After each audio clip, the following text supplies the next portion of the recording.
It's you, Oh, thank you. as I announce it to the world. How are you? Good. You? Yeah. Day by day. Ready when you are. I gotta fix Okay, that. Kevin. It's nice and long. Calling the May 22nd, 2025 Planning Board to order, and we will have a roll call, please. Chair LaFaro, Present. Vice Chair Finity, Present. the Secretary is here, Board Member Neely, Present. Board Member Glazer, Present. Board Members Mutu and Fulham are absent. We have a quorum. Thank you. Please join us for the Pledge of Allegiance. I pledge allegiance to the flag of the United States of America and to the republic for which it stands, one nation, under God, indivisible, with liberty and justice for all. Thank you. Do we have minutes to approve? Yes, we do. Hang on one second. Okay. The May 8th minutes. May 8th, motion by Dennis, second by David. All in favor? Opposed, abstentions? There are five of, Yeah, we have five. 5 in favor and 2 absent. Okay, we'll move right into the agenda. Anthony, you have King Lane Estates at 3 Kings Lane, North Sea. Yes, we got to do a pre-app for that, but we're going to do an extension of the action deadline until June 12th, 2025. To June 12th, Motion. okay. Motion by Dennis, second by Gloria, all in favor. Present. Opposed, abstentions, 5 in favor, 2 absent. Number 2, 1052 Noyak Path, Watermill. We did our referral, so there's not a lot of maps left, but Okay. You can come have a seat. the report was sent out a couple weeks ago. It was in the packet this time, but there's a copy on the board. So everybody remembers this. It's a 2-lot subdivision. Oh, yes, it's that one with all of the Noyak. Slopes. felled trees, right? Yep. So this is an application for a subdivision to do 2 lots. This is 40 feet wide, so it would be a second flag strip. 1 lot back here, 1 lot back here. It was part of a previous subdivision, so there's a no further subdivision clause. So this is a 2-part sort of application, a covenant amendment, and then a subsequent subdivision. Interestingly, a pre-app report had been done on something similar many years ago, actually. Just to cover some background information, so I don't have to go through the whole project description. It's very simple. It's 2 lots. You can see there's slopes on this property. When the common driveway was done, which provides access to these lots as well as these 2 lots back here, the slopes are bad at the entrance point here. So an easement was established over the first lot of this subdivision that the common driveway access would start from there to avoid the slopes and then come in here. So actually there's an easement across this here as well, and the development rights from this piece were transferred off actually by this board. So would they have a right, this new 2-lot subdivision, to have a right to go over that So easement? what you'll see in the report, it's a question that Has to be we negotiated. raised. You know, a couple of that you'll see in the report. If you look, you know, we'll go for one of the referral comments. There's absolutely no public water anywhere in and around this whole area. And the fire district and the Office of Fire Prevention is recommending bringing down public water. It's a considerable distance and a very big expense. So It was 3,000 feet, I think, 3,000 feet? I forgot what the requirement is. Thousands of feet. Yeah. How far away is the public water? So if you look, I have it up on the map here. The public water sits up here. I guess that's middle line. Is that middle line? Okay. Yeah. So it's way up in middle line. So as you can see, they'd have to come down the That's a whole fair length here. piece, yeah. and then it's That's really far. it is. The other side of it is the health department didn't provide comments, but the health department could also ask for public water as well. They are going to. Yeah. But a question, did you say there's no further subdivision on the piece? Yeah. Right. No further subdivision, period, or without planning board approval? I believe, period. Okay. Period. Yeah. So that's, If it was that, then we wouldn't be, be discussing it because they would be here getting that approval. But it's just says no further subdivision And period. when was that? Do you know? I believe that was done in, I want to say it was the 80s, yeah, late 80s, early 90s, something like that. because typically those covenants are put on, it's negotiated, offer from the developers, like, give us this and we'll no further subdivision. So what typically our procedure is, if the burden's on the applicant to go back into the record, tell us what conditions prompted the filing of the subdivisions and how those conditions are no longer applicable. Well, that's what Anthony has in his report. Yeah, you'll Oh, see. okay. That's actually one of the first comments that I made. Can you please give us your name for the record? I'm Will Shapiro, I'm the applicant's attorney, and this is Mr. LaPiana, the owner of the property. Joseph Yeah, La Piana. Thank you. LaPiano? La Piana. LaPiana.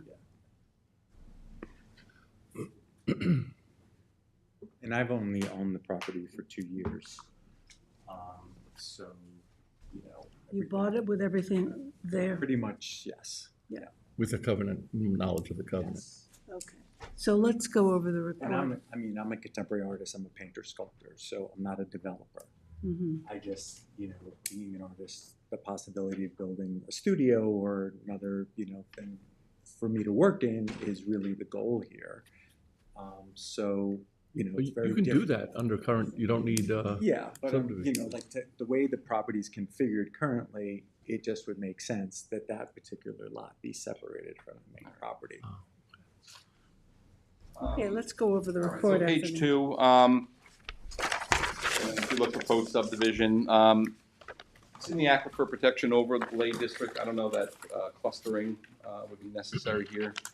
But in any case, they would be subject to clearing restrictions and potentially buffers, easements for slopes and stuff like that.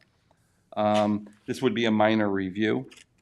This would be an unlisted action under secra, so they would have to submit the long EAF form.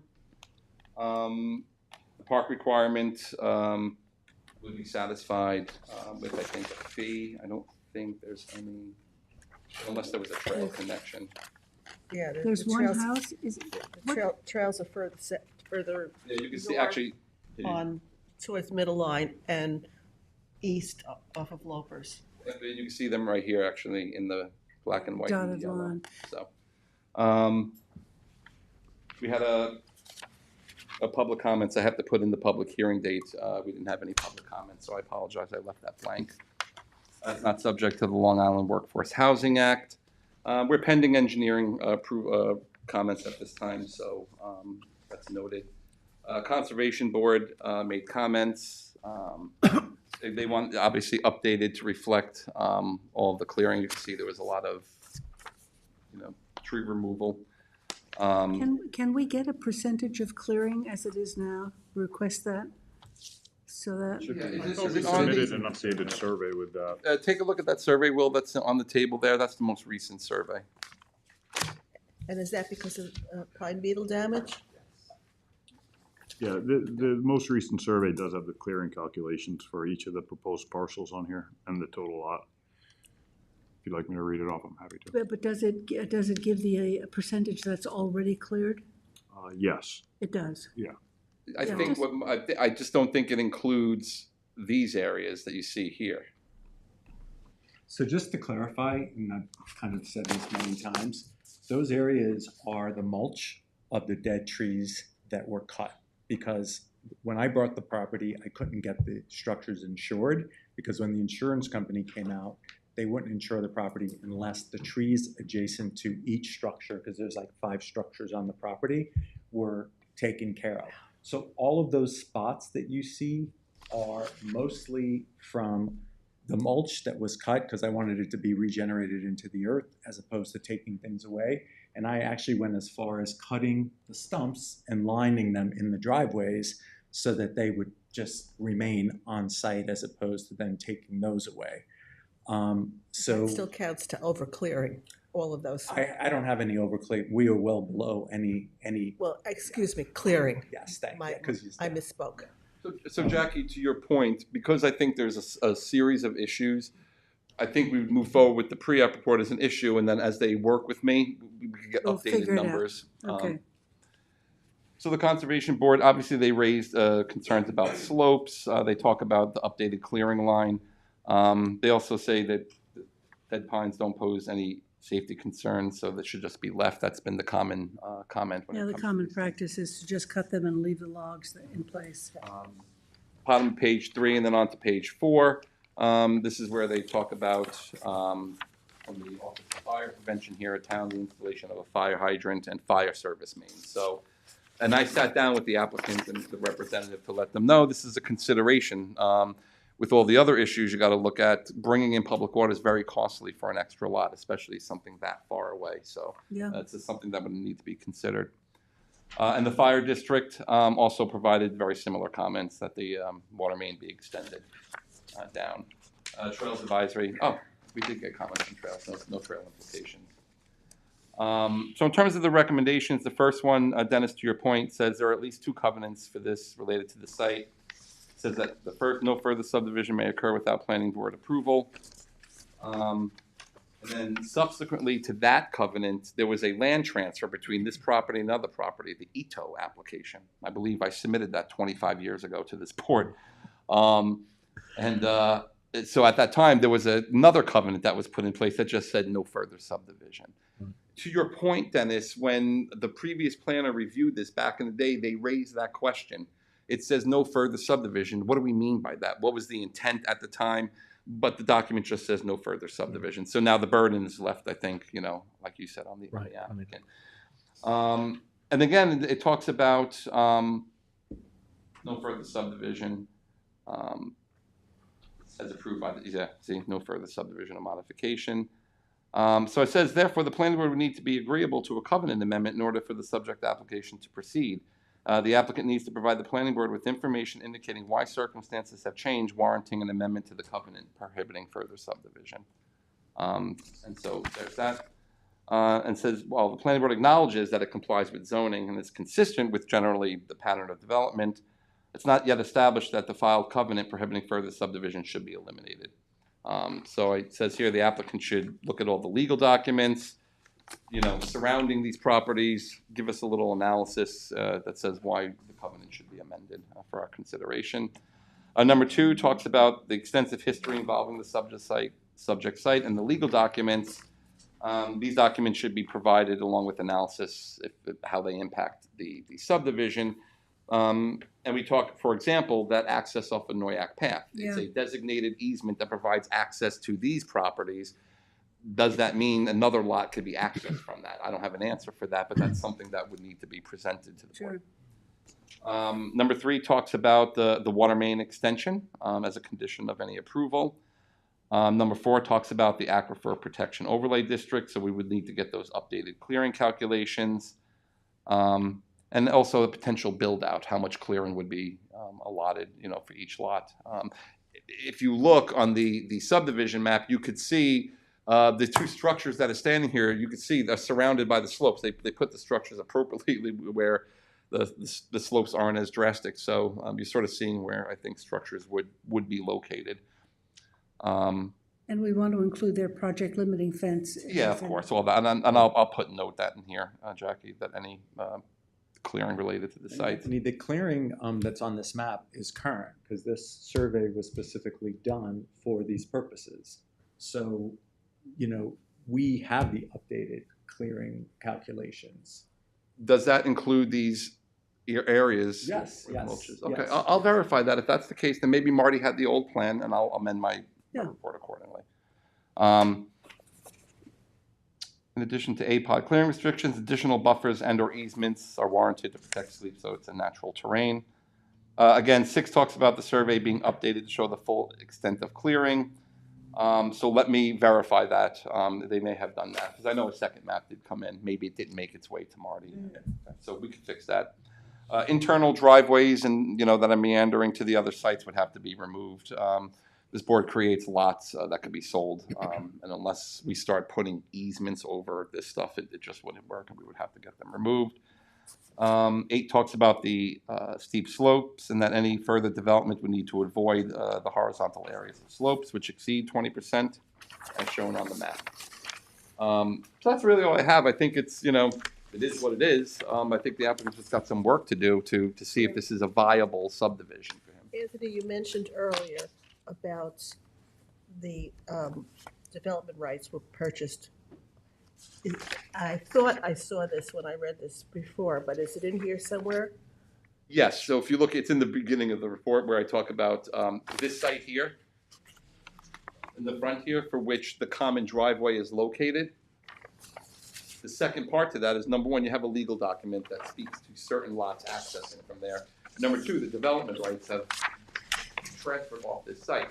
I'm not suggesting that means anything per se, but I don't know. I guess it would be worth looking at since there's It was all done in sorts the of legal 80s? documents. Was it done in the 80s? No, No, the transfer was done recently to Yeah. address this property up here. yeah, I remember doing that. Oh, so they sterilized that? This got sterilized. This actually already had approvals to be That built. lot, yeah, that lot, I mean, I know that lot. It's between the power lines, there's a hill that goes It was straight up. better to get the residents off there Yeah, and just right. put the, That was the and put intent. it was a carriage house. But that is a driveway into those two houses, right? This is a driveway. No, this is a driveway that provides access to Those, all of these lots. to all of those lots. So I raised the question because Yeah. there's, legal document Sure. attached to it. And then what is below the two-lot subdivision? Is that yours property still, that piece? Back here? Yeah, I believe he owns these properties back here. Do you own the properties back here? Is that where those? Here's your lot, the one that you're looking to subdivide. Yeah, those are 3 separate 3-acre parcels with 2 individual houses. Those were all part of the subdivision, previous subdivision. previous subdivision. 2007. I Yeah, believe, yeah, we when do. he built the house, when the existing owner first built the property. And those are owned by Mr. Lapiano. Okay. So I think Anthony has spelled out all that we need for I'm the. going to make a few minor revisions to this, but I would recommend adopting it. And I Okay. spoke with the applicant, they're going to meet with me next week to try to. Great, go try through to these. work out some Yeah, stuff. we obviously have a threshold issue with that restriction. We're gonna schedule a meeting with Anthony and try to work through it. We're trying to find some alternatives to the extending the water main with the fire department. Happy to field any questions you guys have today too. Well, from a procedural standpoint, don't we address the covenant issue first? Yeah, Yeah, and I think that was why it's the first comment. So first, I think the applicant will, if they can, provide us with their information, and I'll bring it to the planning board for consideration. Because I've never seen one of these covenants amendment, no further subdivision, never. Yeah, like I said, they raised like you said, you raised the issue about the information saying what Yeah. circumstances have changed, so. Okay, so we're going to adopt the report with a couple of tweaks. So motion by Gloria and second by David. All in favor? Opposed, abstentions, 5 in favor, 2 absent, and we'll get back. Thanks for your Dave. time. Thank Appreciate you. it. Yep, Great holiday weekend. you too. Stay Bye-bye. safe, drive safely. Stay out of traffic. Yeah. Stay off the roads. Anthony Ashley Caprera, 978 Montauk Highway, Watermill. Action deadline. This is, well, this is actually our first staff report and ultimately be first resolution for a cannabis facility in the town. So I'll put the map in front of the board here. I'm going to hand out this report. It's 18 pages. I'm going to read it word for word, line by line. We like The that. executive summary, Anthony. Now, Anthony, this is, where on Montauk Highway? This is the white, We're that's on- the big Here we one. go. historical, It's, I got it up here. Historic house. the big white house. Next to the garage and across the street. Yeah. Willow from the Road, we Willow have the medical office. Okay, Medical Yeah. office building. thank you. So everyone's familiar with this, this site, this application. So the first part of this is a staff report. We did our referrals. We have the special exception criteria. I'll go through them with you. You'll see in the report, I've highlighted things in red because those are going to be the focal points of the discussion. Just right on the first page, thank you, Martha, for pointing this out. My secra, it's actually an unlisted action, and the project area is not correct on there, so I have to fix that. So everybody's familiar with this property. We have the site plan across the street here for the medical office space. So Basically, this site exists. There's hedges along Willow here. We've got some open vistas into the property.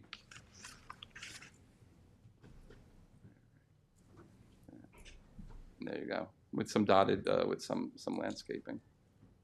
Oh, do that. There you go. So the first part of this, and I spoke to Martha about this. What we're going to do today is we're going to review this draft. And then at the next meeting, Martha said she would give us the extension. We'll adopt the actual report and the resolution, because I'm sure there's going to be some changes. Okay, great. Um, For the record, it's Martha. Reichert. Thank you. For the applicant. So on bottom of page 1, we had a public hearing March 27th. It was closed with a 10-day written comment period. We received a letter from the Watermill Citizens Advisory Committee. This is on page 2. It sort of outlines their questions. Nothing out of the ordinary. Just wanted to know about landscaping. The first question was about the public, the facade, if it was going to be preserved. I could tell the planning board that there are no elevation changes at this point to the building. So we know that it's going to maintain that look. They mentioned the landscaping plan. The CAC supports leaving the highway facing property open.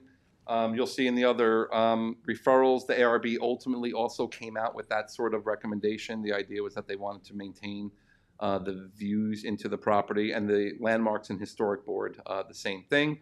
However, you'll see that as the applicant, we could probably spruce up some things in the front here. I had mentioned potentially doing some like inkberry or boxwood or something along the parking lot, so we could sort of, obscure them a little bit, that sort of, without detracting from the views into the property. It's a nice building. It's got some nice landscaping. And the accessory building will be demolished. That's being demolished, Right. yep. And it's not historic.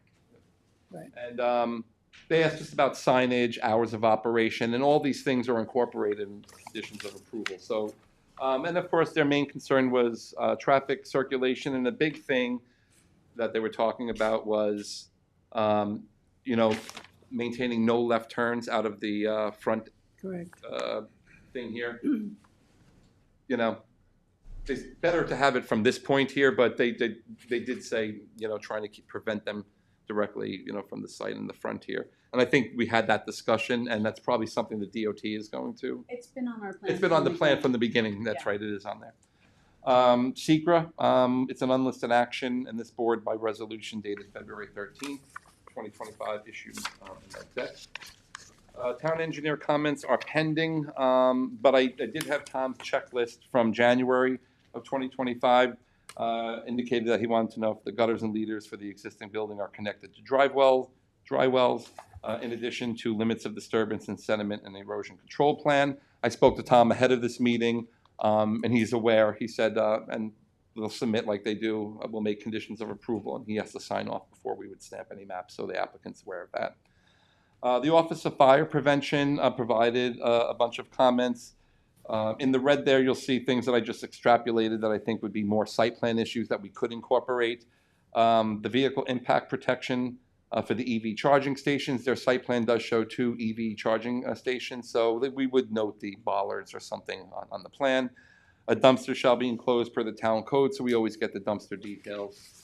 And drainage and septic to be relocated out of roadways or capable of supporting the heaviest apparatus.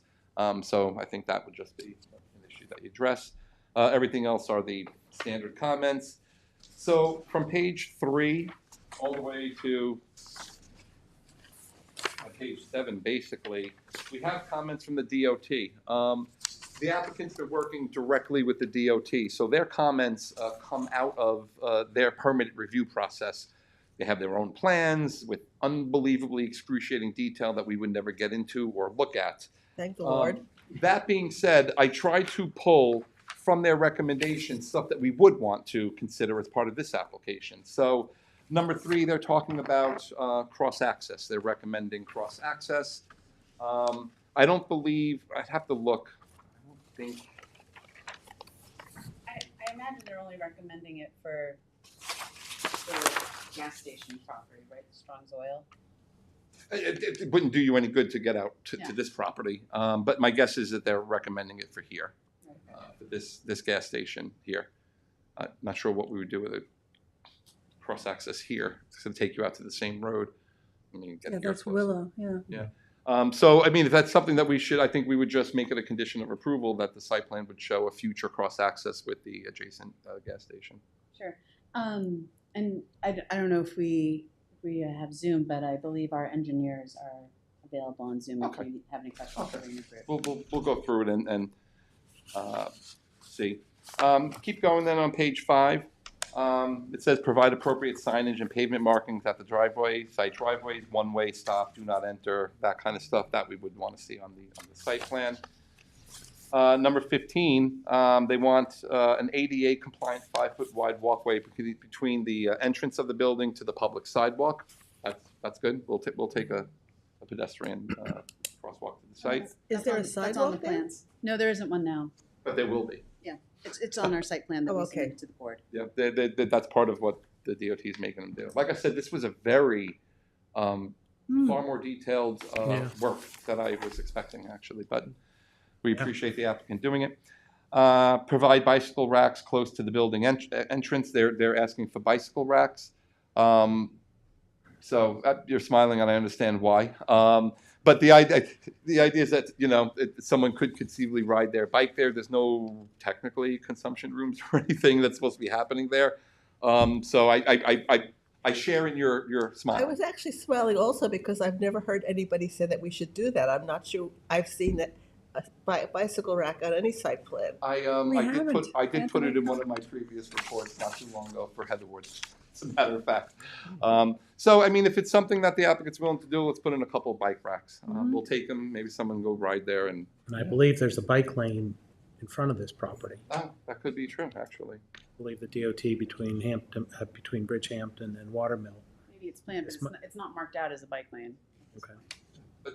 Like I said, with all the work that they're making them do here, it might be worth getting them in there. So we could do that. And then they wanted a landscaping plan with native plants, so that's something we would typically get anyway.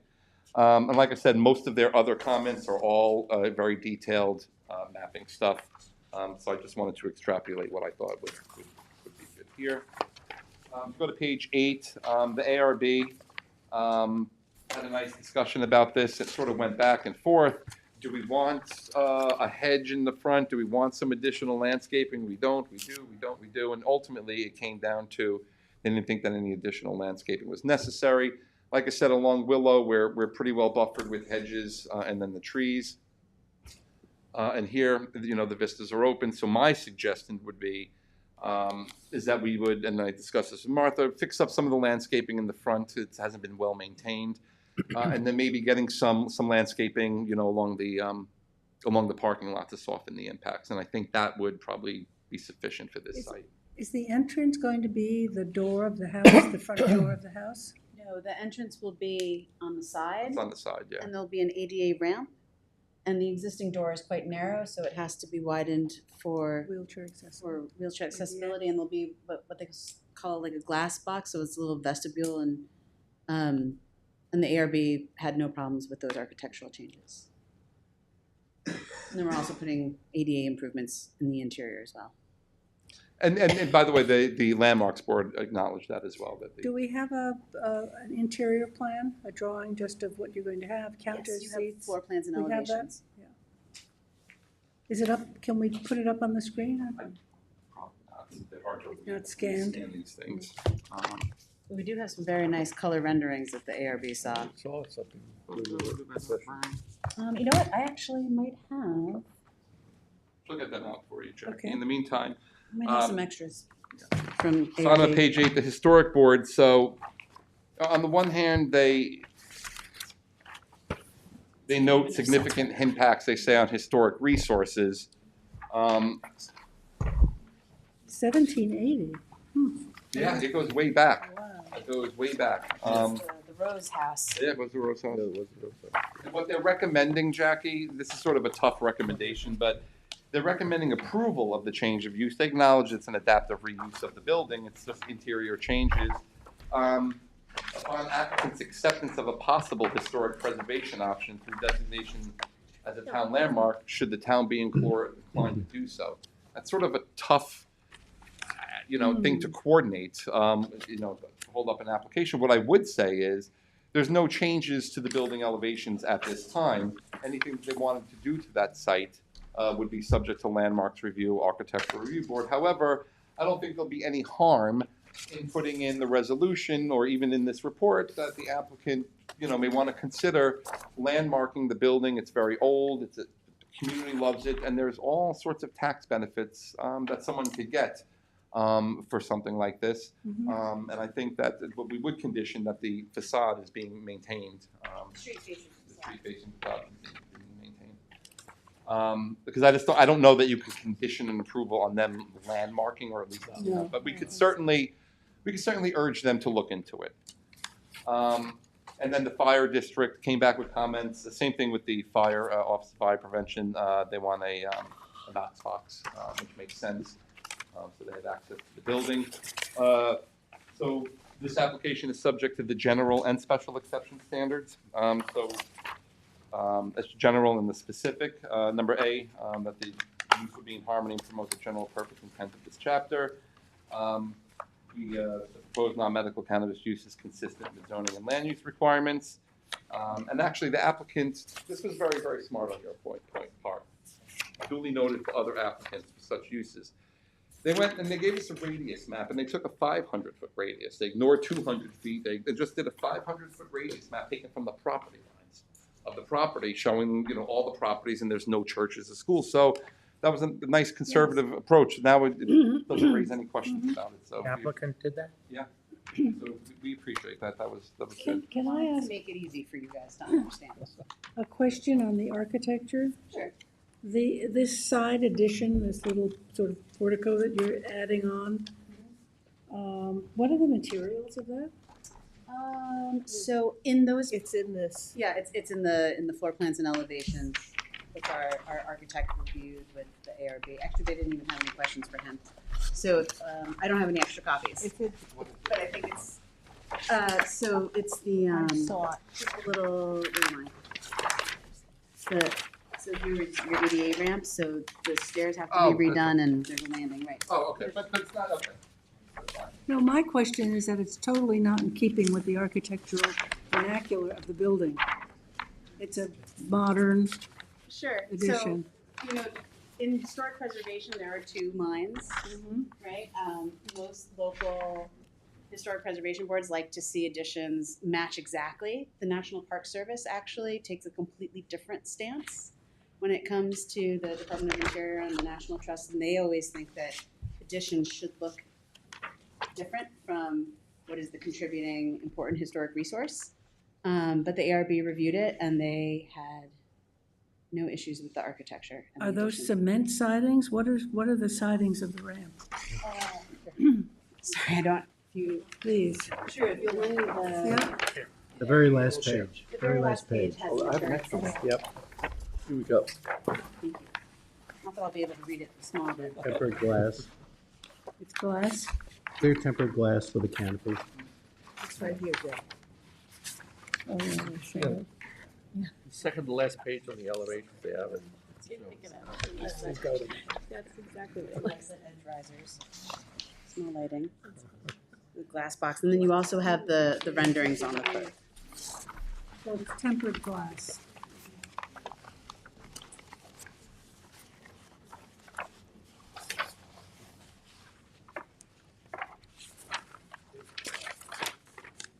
Yes.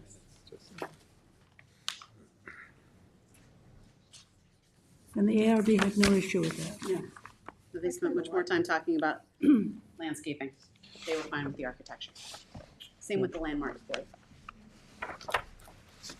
I think by and large, Jackie, from being at these meetings, that because the entire building's being maintained, that they didn't see any negative impacts with On that. that detail. The other right. side of it is when we start getting into these, ADA accessible, ramps and access, there's a lot of, Mhm. very specific design elements, that we rarely get into, because they're built a certain way to handle certain, Yes. Widths, exactly. But no, we could look at that, Jackie. I'm sure there's more comments in In here about that. 1780, they did not worry about handicap access. Yeah. B, is the plot area sufficient, appropriate? It's existing with an existing building. Where are you, Anthony? Page 10? Or not? Page 9, B. Just go through the standard. Yep, I'm going through the standard, 36,211 square feet, and more than enough room to get the parking and maintain buffers. C, the proposed use will not prevent the orderly, reasonable use of adjacent properties, particularly when they're in different districts. This whole cluster of properties, this is all HB over here, and we'll get cross-access so we could, coordinate that, but I don't think it's an existing building. I don't think the use of the property will have any impact on adjacent properties. Is a site particularly suitable for it? Again, it's HB. It's one of the few zoning districts where the use is permitted, and they gave us a good radius map showing there's no conflicts with any other uses. E talks about, well, that it's not located near a church, school, theater, recreation area, and it is not. F talks about a non-nuisance industry conforming to this chapter definition. There is no definition of it in the code, but what I would say is the town code does not provide a definition. However, the planning board notes that non-medical and medical cannabis uses are treated differently in the town code in terms of regulations, including zoning districts where they are permitted. Accordingly, the planning board has reviewed the subject application for compliance with the standards set forth in the town code for non-medical cannabis facilities, including the special safeguards specific to that use. Access facilities are adequate for the traffic, and that we don't have any curb cuts within 75 feet of an intersection. So the curb cut here, which basically sits between these two trees, is well over 75 feet. This is existing, and we're going to control it so that there's no left turns coming out of there. So we've added that. H talks about curb cuts from the appropriate highway agency. So we note that they will have to secure the curb cut from the town highway department and the New York State DOT. And I do note for which referral comments have been provided and will be incorporated in as conditions of approval. So we have the no left turns. Ignore the realign for a second. Cross-access with adjacent sites, bike racks, and the pedestrian walkway. So those will be included as conditions of approval. The realignment, my understanding, look, we were trying to align as much as possible, right? The access points for this piece and this piece, I believe they've relocated theirs somewhere down here. This one's still, it's shown on the site plan in between these two trees. So, on the one hand, I think the purpose of the driveway location where it was the best location to preserve those two trees, which are actually really nice. It frames the driveway nice. So I didn't know how the board felt about, sticking to the realignment. Then we'd have to fix the plan, but I could say we would at the very least lose some of the vegetation. We have the hedge over here and this tree here in doing so. So that's sort of. So the driveways across across Willow Road, it's an in and an out. It's a big U. It was changed. Yeah. So you go in. And then you come out. Kind of where the driveway is on this property. I gotcha. Right across the street, and then they make a big U and they come out there. Right, gotcha. So as long as the one that's furthest to the, I'm being told by Prena that their revised map, in fact, has one access point here now. It's a two-way, and it's been shifted down here. really? Oh, yeah, sure, that's right. We did. Yeah, that's Okay. right. I So remember we, that now. The whole whole driveway. Everything thing. down. They did, Down yeah. the hill. okay, then it's not going to align unless we can do it between those two trees. Yeah. They have, it's not drastic, but there are, some grade changes on both properties. So, like I said, when I Is saw the there enough plan, I saw room? the trees being preserved. Is there enough room there? Is that where you're proposing it, Anthony, between the trees? That's Yeah. where they're proposing it, and they show the two trees Yeah, being maintained on yeah, there. flanking it. Well, then that would be opposite.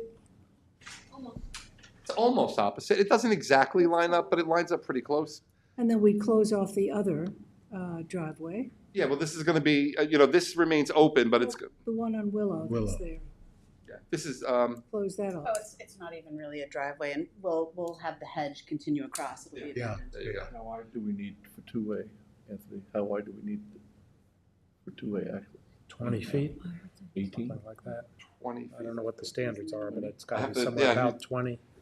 I'm not having a senior Have moment. that spread between the trees? Yes. Yeah, we do.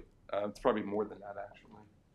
I don't have a scale ruler, but Maybe 18, but And actually, yeah, it actually may even be wider than that, Dennis. Let me confirm, because if it could be reduced, you know, Yeah. to 20 feet, you know, something like that, I'd rather do it and really, you know, root system and everything else. So I think you're saying 20 perhaps? but there may be a standard for, I know there's our standards. It's got to be somewhere in the 18 to 20 feet. Do you want to see if Because the that's a engineers 9 to can come 10 in? I foot believe lane. they're Yeah. they're on Plus they gotta Zoom. do the curving, don't they have to do curving right by the? yeah, that would be, So they okay, gotta then it dig would it. pretty much line up. Yeah. Just for reference, what are the engineers' names? Kelly Kahlbacher and Vincent Gaudiello. All right, Jackie, if you want me to bring them on whenever, let me know. Yeah. Now would be fine. No. Kelly and who else? Vincent Gaudiello, they might be together. Very good.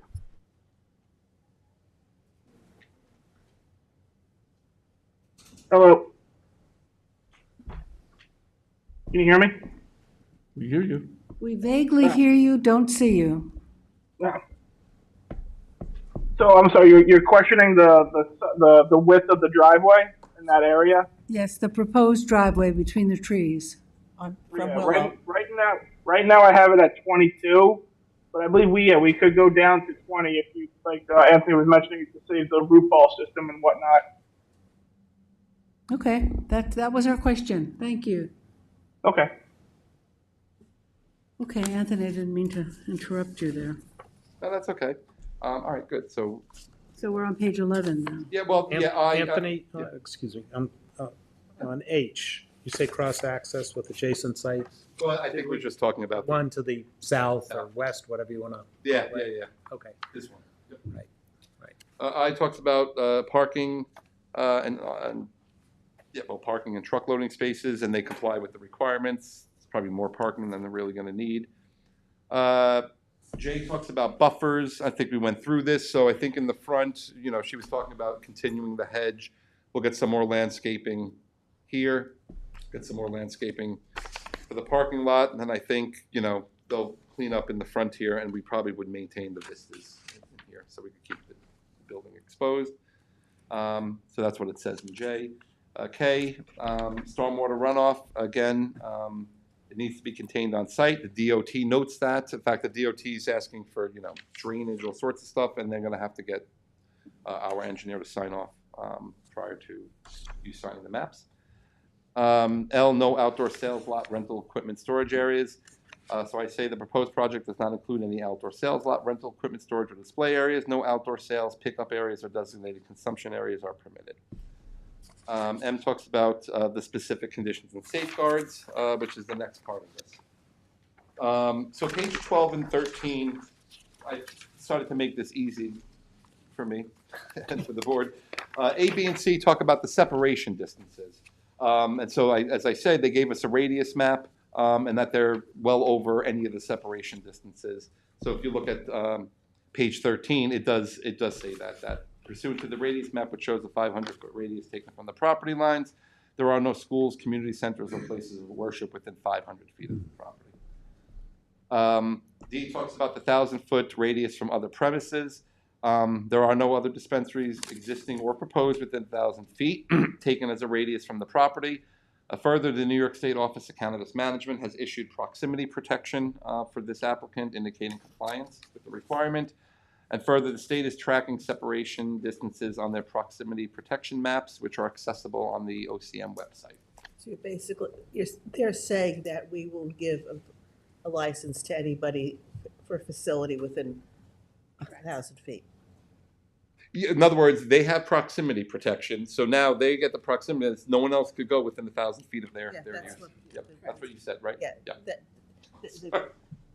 They're not They going to. can't issue any licenses. A license, yes. To someone else that's yes, within 1,000 feet that's of the Correct. property. That's correct. E talks about a traffic impact analysis, and I go on to say the applicant, you know, we're expecting an initial interest in these sites, right, when they first open up, and I think they will, you know, dwindle over time. But we did have a traffic impact study that was done by the Rayner Group, indicating that they were not expecting to generate significant traffic. Certainly, that would, you know, change the level of service on the road there. But nevertheless, we have the requirements of the DOT, the prohibition of left turns, and then we don't have to worry about the alignment there, because we're gonna keep the driveway where it is. So we've included some additional mitigation that we're gonna build into the resolution. F talks about buffers and transition yards. We're not actually subject to any residential transition yards. The front transition yard is existing, and there's more than enough area if we want additional landscaping, so there's no issue with buffers here. G talks about a transitional setback of 100 feet when you're adjoining residential properties, which we are not here. 11 talks about, well, the overall appearance and, architecture of the building. This is an existing building that's being maintained. So you'll see in the red on page 15 at the top, I just included some of the additional comments that were received that we could incorporate as conditions, with the exception, I don't think, of the landmarking for the Landmarks Board. We could certainly, again, urge it, which I think we would. Have we looked at signage yet, or is that? So the answer is yes, the ARB did approve signage, and I wasn't prepared for it, so I am going to bring it back to as a separate, Okay. thing. And so I do have it. It's very simple. It's very nice. It's not wild. It doesn't. I have one copy. It's a of the lawn box. sign? It's actually, yeah, it's going to go right in the front here where the existing signage for the building is. It has a proper setback? Yes, well, it's an existing one and it received, I believe, approval. Yeah, I'll double check that, Jackie, for you. If I'll it make got a sure. variance? It got a variance, Oh, probably on the, yeah, I did think it you're in right. the 80s, I believe. Let me just- The ARB approved it, they just asked that we add the street number to the sign, which is pretty standard for what they request. Here you go.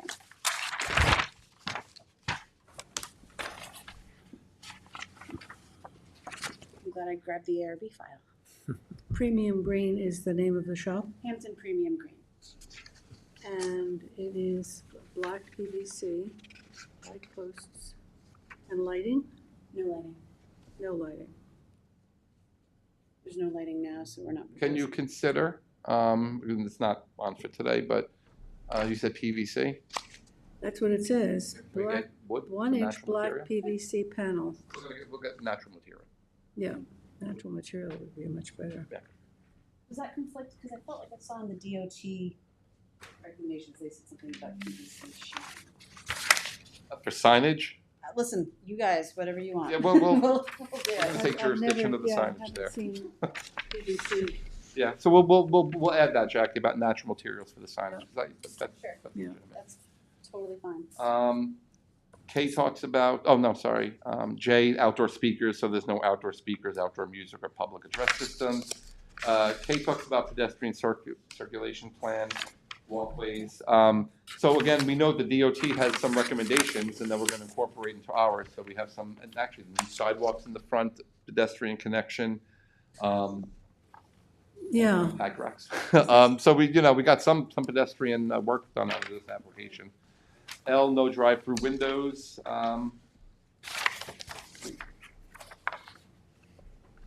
We also like to add no parking lot drop-off, where, we're getting, Target drop, pick up the stuff, we're not gonna do that there. Yeah, no, I believe that there's, this is a very regulated industry, so if people have called in orders, they generally have to go inside the building, pick it up, show ID, Yeah. et cetera, so. The next one, page 15 and 16, talks about the signage requirements. Obviously, we would make conditions of approval, any of the general sign requirements, no pot leaves and that kind of stuff and everything. Just so I can add to the record, the state OCM regulations also have very strict signage requirements, and it is to be nothing but the most relevant information, right? So It's same true. thing, you can't have logos, you can't do that in your windows advertising. Yeah, It's, and we mimic that in our code, so that's part of your special exception. yes, the code incorporates all of OCM's regulations. And we do note in here that you're gonna review and approve the sign plan. Yes. That's a separate, N talks about, so non-medical cannabis shall submit evidence that all necessary licenses and/or permits have been obtained by the New York State Office of Cannabis Management since prior to the issuance of a certificate of occupancy or a change of tenancy permit. So I didn't complete the sentence here. So it says here, prior to issuance, because it says of a certificate of occupancy or change of tenancy permit, the applicant shall submit copies of licenses or permits. I'm just wondering, I mean, that's the way it's worded there. So should we tie it then to the CO and or? And actually, that's a good point. We do have to have that amended because since that was adopted by the town board, the OCM has come back to us and said, actually, we won't give a final license until you show us a CO. So we're going to change it to building permit and planning board approval, final conditional approval from the planning board. We've submitted, we have a license, but we don't get our final approval, as you understand, until. The CO, and we were hoping to rely on OCM for that, and they said, no, we're gonna rely on you. Mm-hmm. Which I think gives the municipality that sort of final. Yeah. So then, do they have to submit anything at this point then? They being the applicant? Yeah. She'll I submit believe- a final conditional approval on behalf of, and the CO, frankly. A copy of your license? Well, a copy of our license was submitted with the site plan. Okay, yeah. I'm sure that's in there. So for this particular one then, Kathleen, so we should, what should we be saying then, prior to the issuance of or prior to? Sorry, I apologize. I have the proposed language on my desk. I'll add it. I think Maybe not prior to the I issuance, believe start a it's- different way.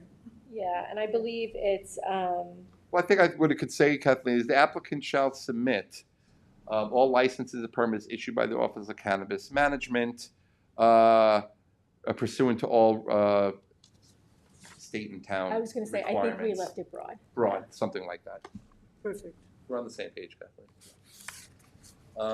It talks about the security system and a safety management plan. So what we say is here, a detailed safety management plan must be submitted as a condition of approval, demonstrating compliance with all state and local regulations. Added here, the applicant shall provide adequate security and code compliant lighting on site to ensure the safety of persons and protections of the premises. Exterior lighting shall be sufficient intensity to illuminate the areas of the parking lot or adjacent areas, if any, but shall be dark sky compliant. Areas to be covered by security cameras, storage areas, doors, parking lots, any place where the product is delivered. And then I put in here, the applicant should take all reasonable steps to discourage and correct objectionable conditions that constitute a public or private nuisance in parking areas, sidewalks, alleys, and areas surrounding the premises and adjacent properties. Such conditions include, but are not limited to, smoking, creating a noise disturbance, drinking, loitering, or littering. Just trying to, this is our first one, so we want to cover, cover our bases. May I ask a question? So on those conditions about the lighting and security and plans, those generally go to OCM and get approved. So do we need to submit them here as well? Or because if we get our approval from OCM, it means that all of our security and plans are. Yeah, I mean, we're looking at the lighting plan in your parking lot. You Sure. have the lighting plan. Any additional lighting that the state says you comply with would be good for us to have in our files. Okay. But to answer your question, any certificate or approval you have from OCM, if you could provide that to us to show that the intent was not to duplicate it, but to make sure that OCM. That the appropriate agency Right. has signed off and reviewed it. Correct, yeah. And we have a lighting plan in our. You do, and it shows, and I had just a few comments in there. P talks about hours of operation between 10 a.m. and 9 p.m. That's set in stone, so that'll be a condition of approval. And the planning board shall incorporate all applicable fire marshal requirements into the final approval, which I've noted in this report and highlighted the ones that we are absolutely putting in our approval, so that's being done. So just some remaining site plan issues, lighting. Kelvin has to be brought down to 2,700. That's just a new code requirement. We like 10 feet on the mounting heights is what we like. And then all lighting should be directed downward. And I repeat the 10-foot height things before to come out. Landscaping, so we've discussed the landscaping, so we'll get some additional landscaping along the edge of the parking lots, and you'll continue the hedge. So we'll add that. The hedge continues to the building, Oh, which yeah. provides proper corner clearance. Oh, yes. But we'll continue the hedge to discontinue that little. It's Right, not this even a area driveway, here, it's so it blocks that barely off. wide enough for a car. Yep. Signage, we had a discussion, so it's subject to approval and all the special conditions in the special exception criteria. Anthony, let me just bring something up here that we're still discussing. The Willow Road street sign Right. is not visible where it's located, and it's on the eastern corner. Can sort of see it. That road is really hard to find. I have missed it So, almost every time I've tried to avoid going to so, Watermill. so we're considering, and Right. Tom And is- actually, the other applicant was going to discuss with the DOT the location of that street sign. And they may come back and say, put it on your side of the street. The So corner's according been to dedicated Prena- to the town pursuant to a 1970 subdivision, so whatever you guys want. According to Prena, the applicant for her project is moving that sign. Oh, yeah? Oh, great. Oh, good. Okay, Okay. done. Engineering approval to be secured dumpster, just give us the fencing and screening details. Septic, I just noted here, I didn't see a new septic system on here. I don't believe the change of use. In fact, I think they've wound up with a lot more sanitary flow as a result of this because they're getting rid of the apartments, which Apartments. take up Yeah. all of the flow. Mechanicals are to be screened on the roof or on the ground. And sustainability elements that we always like to get incorporated. It is an existing building, obviously, an old building, but they do show the 2 EV charging stations, and we'll take them. Now, what I'm going to suggest is that we do an extension of the action deadline until June 12th, and that I will give you the final version of this and a draft resolution for next time. And I've let Anthony know I unfortunately will not be here on the 12th, but I will have someone to cover it, and Anthony and I will hopefully go over anything so that there won't be too much. So Martha, this is really a retail operation, or is it also take delivery? The licenses include the delivery aspect, which is considered to be part of the retail operation, and it's, again, regulated by OCM, which is the Office of Cannabis Management. So in terms of delivery service, if you look at any of the other dispensaries that have opened in Suffolk County, there's the 2 in Riverhead, several in the town of Babylon. They all have delivery. It's not something that you really see in terms of on premises, right? Because it's happening elsewhere. Okay, now that answers it. Are you doing interior renovations? Yes, we are doing some interior renovations to make it suitable for the retail. The prior owner had actually done a massive interior renovation in 2017-ish, it's all part of, the Landmarks Board did a very big report back then, and so you can see some interior photos. The interior renovations are pretty minimal. They're just to sort of create the appropriate retail space. We're putting in a dumbwaiter, which will connect have a secure means of transporting the product from where it's in secure DEA cages down to the retail floor. Again, the product never really stays Stays protected. it stays protected. So we're doing that. We're putting in the dumbwaiter. We've actually met with the chief building inspector to have him already sort of pre-review our architectural plans so that when we do get an approval, we're ready to submit for the building permit. We are also relocating a staircase because it's a death trap. It's, maybe 18 inches wide at a pitch that no one should. It reminds me of houses in Amsterdam where you need a rope. Right. So we're going to put in an actual compliant staircase down to the basement, which will also be used for storage, but that's more unsecured storage, merchandise and simple things like that, but everything else. Where the bedrooms were, you're using for storage, secured Correct. storage. And it'll be office space for the dispensary. It'll be secure storage. It'll also have an area for employees, but the primary retail space will be that first floor.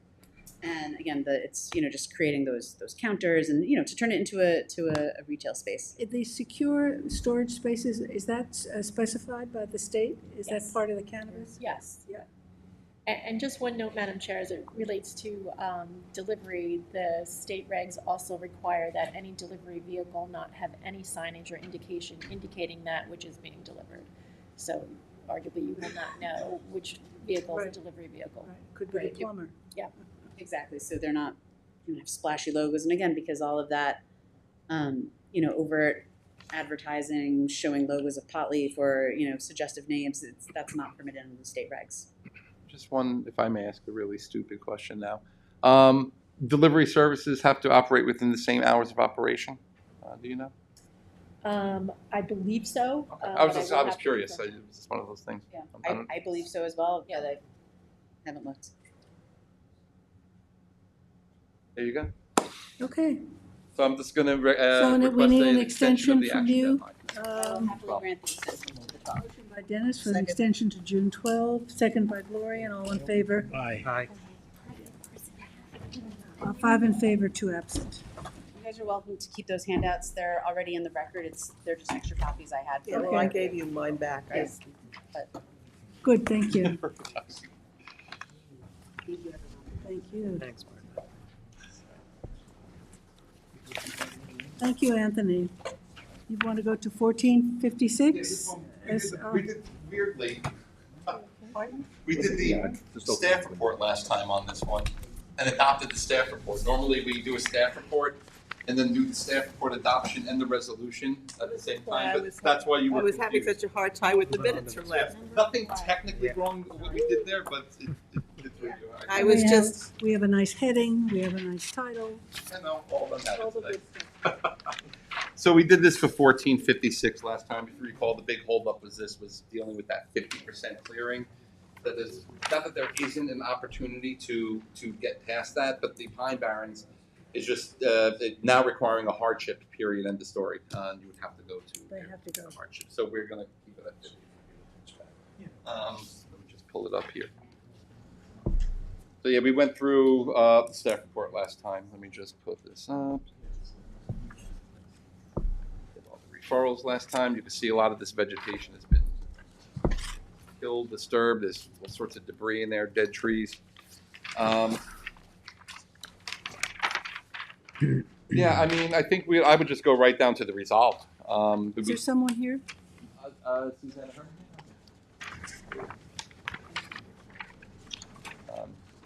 Here. So yes, if you recall, we went through the staff report last time, went through all the Susanna, referrals. just give us your name for the record. Susanna Herman and consultants for the applicant. So this is a resolution to approve site plan of 1456 SRR LLC for the construction of 2 one-story buildings totaling 24,650 square feet and associated parking to special trade contractor uses. The property is 2.82 acres, LI 40 zoning district, Aquifer Protection Overlay District, and the Pine Barrens Compatible Growth Area. Some changes to the site plan per the town engineer, including the submission of a SWIP and the New York State DEC notice of intent. Drainage and leaching pools to be relocated out of roadways are capable of supporting the heaviest apparatus equipment. We had this discussion, the fire hydrant within 400 feet of buildings as required. Recall on the opposite side of the road, but there are in fact, there's a hydrant on the opposite, right across the street on the opposite side of the road. Actually, there's one here, and there's one here.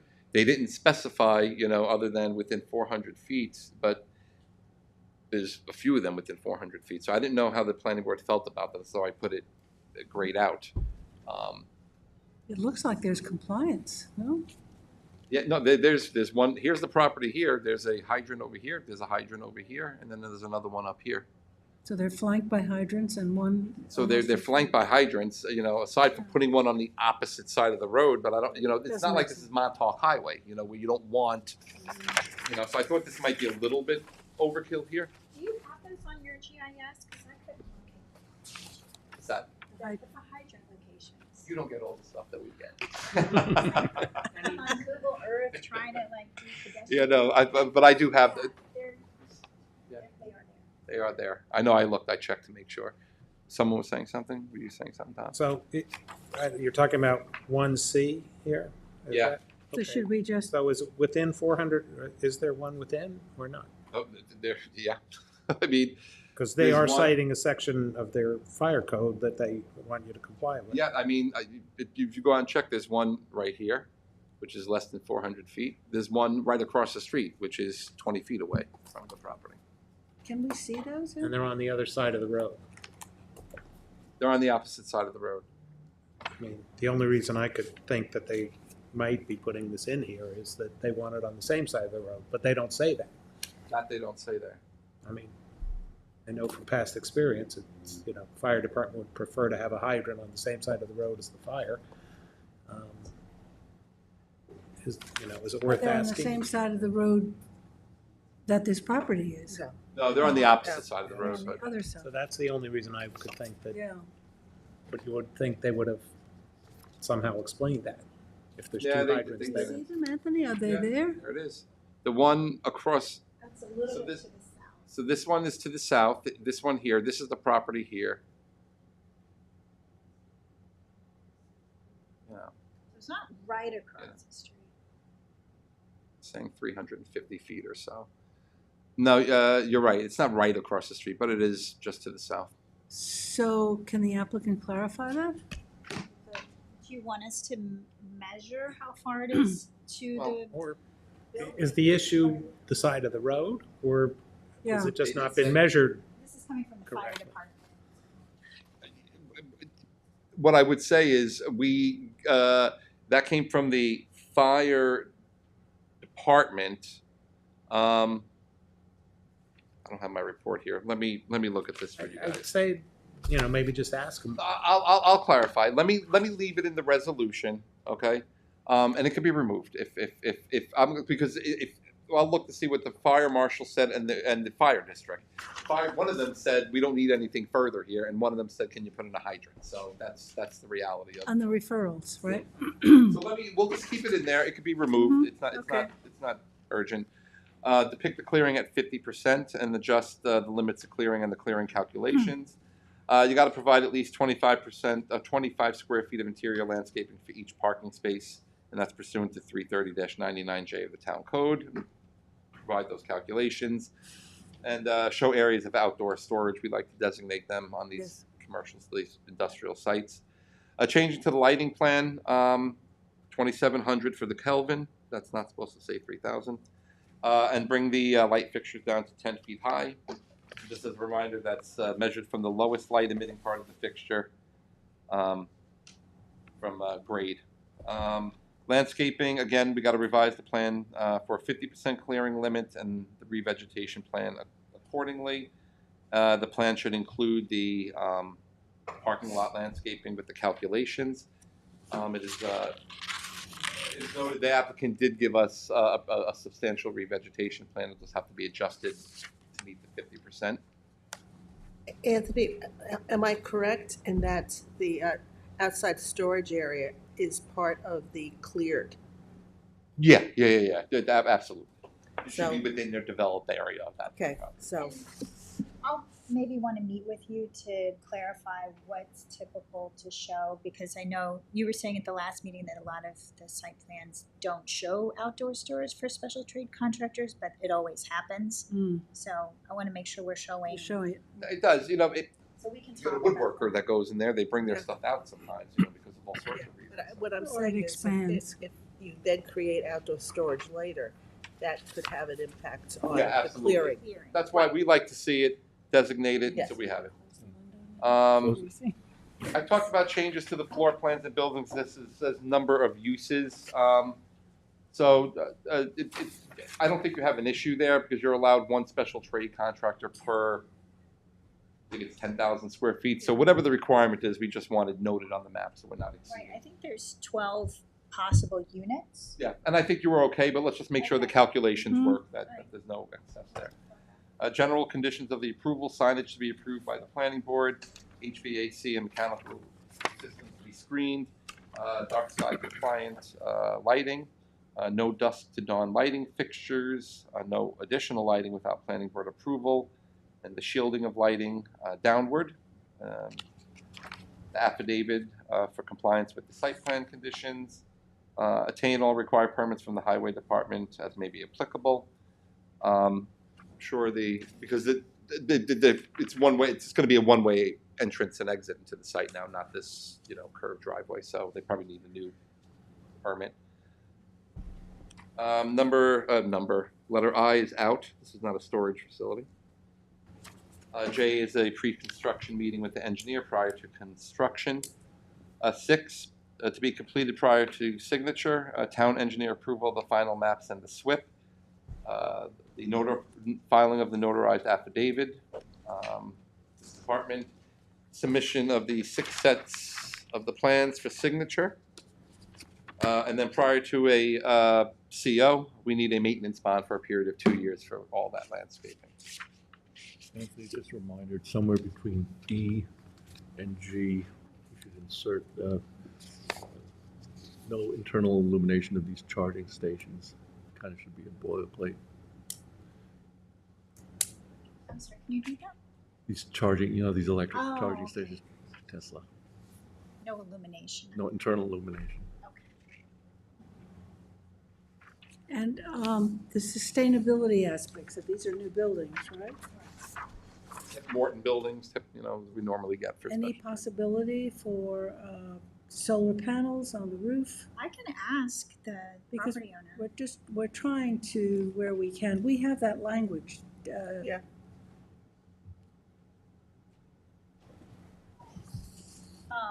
What about, are you in favor of electric car charging stations? Yeah, we are, Just absolutely. without internal illumination? Right. Yeah. We'll take those, and- Yeah, we just don't want an amenity to become this bright light. Right, no, I understand. Do we have elevations on these buildings? Yep. And Then went to the depending ARB upon the for- kind of for- tenants, um, having solar might be a We real have to approve them benefit too. because Yes, you do. of electric costs. Well, maybe Susanna has some. Do you have some elevations? Susanna? I have elevations. Is, I think Anthony just said this was already approved by the ARB. Well, yeah, but the planning Yeah, board. but we have to look at them. Oh, so they're really flat roofed they look like storage buildings. And then special trade contract that they, Yeah, absolutely. Yeah. Well, there's a possibility for solar. Yeah, I don't know what the roofs are made of. it's buffered, you really can't see anything, actually. The short ends. The short, yeah, they're facing the street, actually, something like that. Yeah, so that's what faces the street. It is buffered, but maybe the street-facing elevations, we could do something here? So, like feature. some architectural feature? An architecture, you have a door, The but it's just brick- sort of a little flat brick apron wall. or a Well, they do have a brick, articulated something, something, Okay. window or something, just something that could, yes, A flower box. a fig tree, something. a trellis with A trellis. So I'm gonna add that to the resolution. That's, some architectural detail. yeah, absolutely. The good thing is they did put that, Any sustainable, yeah, we're gonna add this, charging station, and then we'll put the general statement that other considerations. And if you would speak to the applicant about solar, because it Yeah, sounds, I'll talk to it him. sounds like that it's possible. flat building, roof. since it's got a flat roof, there's less need for it to face south. Right. Anthony messed up. He made a mess.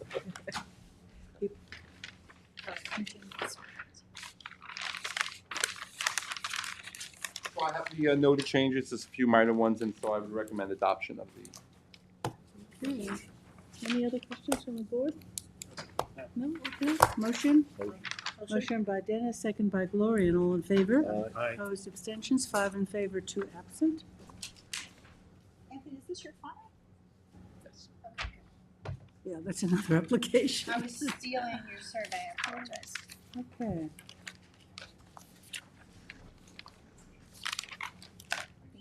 Thanks for that. Thanks. As much as I would hate to do this, we have a town employee here to do the town project. Is there any way that we could skip? Which, the best? No, this one is the West Hampton Oh, the community center, sure. Activity Center. Yeah, sure, come on up.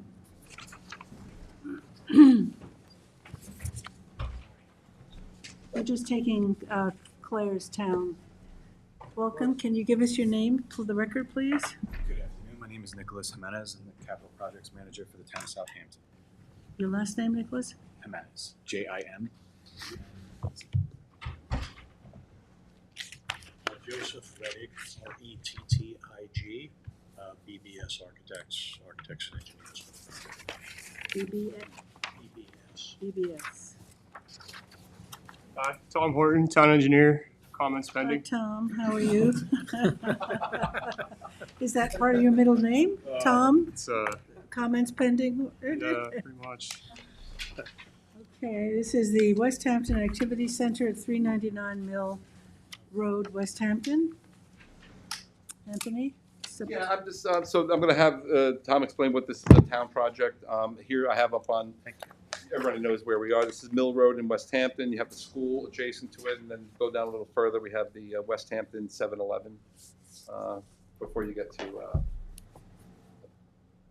Country Road. And so it's a cluster of 4 lots altogether, right? So I just want them to, because just so you know what we're going to be doing today, after they just explain to you what they're doing, is coordinate secrets, a type 1 action under secret. Okay, so give us a little overview of the project. Sure. So the project will be approximately 9,000 square foot. We're calling it an activity center because it's both a community center and a rec center for seniors and youth. The community center is going to include congregate meals and a warming kitchen, similar to Flanders and Bridgehampton Center. We will be providing certain senior activities, chair yoga, bridge, and other senior-oriented facilities. The recreational center side is geared more towards the youth, but it can also be used by the seniors since both uses operate at different times of the day. The seniors are there, from the morning hours to the mid-afternoon, and then the youth comes in mid-afternoon to early evening. Youth center side will have a large flex space with a, what are we calling it? Like more of a active flooring and walls, so you could do karate. The children can play some indoor basketball, volleyball. What is it that they love? The Gaga ball. There'll also be a recreational room where they can have video games, pool or billiards, some foosball, counseling opportunities for any children that require that type of a thing. So this project has been many, many years in the making. It started, we previously had a community center across the street. Anthony will show you a separate green parcel to the north. Yeah, that was it. Yep. So we had a community center there. It was falling down, decrepit. The American Legion used a part of it. We demolished that building a few years ago. The town then sold that parcel to a commercial developer. They recently built a medical office in there. Their application came before the board. So once the town decided that they were not going to use that parcel anymore, we had looked at the 112 Old Riverhead Road parcel up the street on Old Riverhead Road. It was a previous car dealership, previous restaurant. We had full design plans for that. That was in the village of West Hampton Beach. When the new board came in, they looked at this building and were like, you know what? This building really doesn't work for us. It required a lot of renovation. The parking lot wasn't as substantial as we would have liked it to be. And it really didn't have a community center type feel to it. So the board decided to sell that building and then to utilize the 4 parcels, which were previously called the Bauer property, that we had on Mill Road. So of those 4 parcels, one of them is a CPF purchase, and the other 3 parcels were purchased with general fund money in around 2008. So they have sat essentially vacant, minus the Parks Department utilizes an existing metal storage barn on that property for beach chairs and beach combers during the winter. In the summertime, they take their winter stuff and put it in there. So it's kind of a storage piece for them. And there's also a greenhouse that the elementary school utilizes on the southeast corner of that property. So we've been back and forth with the health department. There's a lot of specific restrictions on this development because of that CPF parcel. So CPF, they had advised us on this, and they told us that that parcel can only be used for active recreation. So we have situated the building in such a manner that the active recreation part sits on it's 3 CPF pieces on the CPF side. And the senior side, which is consists of the kitchen and the meeting room, which may not be considered active recreation, sits on the general fund side. So we have got this building partitioned just about to the square foot in order to take advantage of the different uses that these 4 parcels allow us to utilize. So it's taken a long time to get here. We've had a bunch of community meetings, but we're pretty proud of this design, and we hope that you'll weigh in. Great, thank you. I just have a question. I always thought CPF money was for non-active. So there's 2 types of purchases. It's all dictated in the covenants on the property at the time of the acquisition. So you have passive and you have active, right? So passive is a nature trail, woodlands, something that you're not developing. Whereas the active is you can put recreation on it. You can develop it into like a full-fledged park. Like you really can do a lot with it as long as it's used for the community. And in this sense, it's being used in the truest sense of the word community. It's like the parcel on McGee Street. That's absolutely Star Aqua Center. Is talking about a swimming pool on McGee Street, and that was CPF purchase. Yes, that's the Star Aqua Center project, and it's on CPF active recreation classified property. Okay. Yeah. I happened to watch one of your, I guess, many community meetings a couple of months ago that I think was actually held in West Hampton. Beach. And it seemed like there was kind of a shopping list of suggestions of things you could do. Softball fields, basketball courts. It was, to my mind, as I watched, kind of an endless list that you guys were having to sort through. But it sounds like you've kind of sorted through.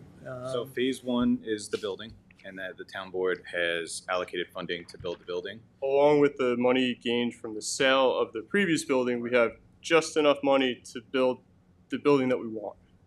We don't have extra funds right now to develop the rest of the property. The understanding is once we break ground on this, the 2026 budget will make accommodations for what we're calling phase 2, which will be the exterior amenities, be it a skate park, a basketball court, ball field, what have you, bocce, sure. And that will be on the CPF, or there's actually part of the building That'll that's be on on the CPF? CPF parcels. So 3 parcels are CPF. They have it there. And then 1 parcel is general fund, which Okay, we I wish thought it was the reverse. We wish it was the other way around because we do. it gives us more room to be flexible. This we had to nail down our senior side of the building, or our kitchen side of the building, our sanitary for the kitchen, and all the parking associated with that on that general fund piece, because the restrictions of the CPF piece are so tight that you cannot have a drop of sanitary waste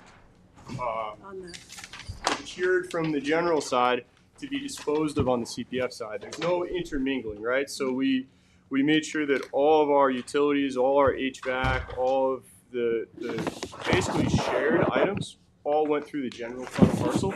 Is that the smaller parcel? That is the smaller. It's 1 lot out of 4. Yeah, and I thought I heard the opposite. I think I might have said it previously. We've talked about it so many times. Site plan. But So the kitchen and the bathrooms will be on the town purchase side. partially. System. So on the active recreation side, where the youth bureau is, you're allowed to have bathrooms that support the active recreation. Okay. Activity. But it made sense for us to have 1 sanitary system. So instead, if we were going to have, we could have 2 systems, one on the active side, one on the general side, but you'd have to split them.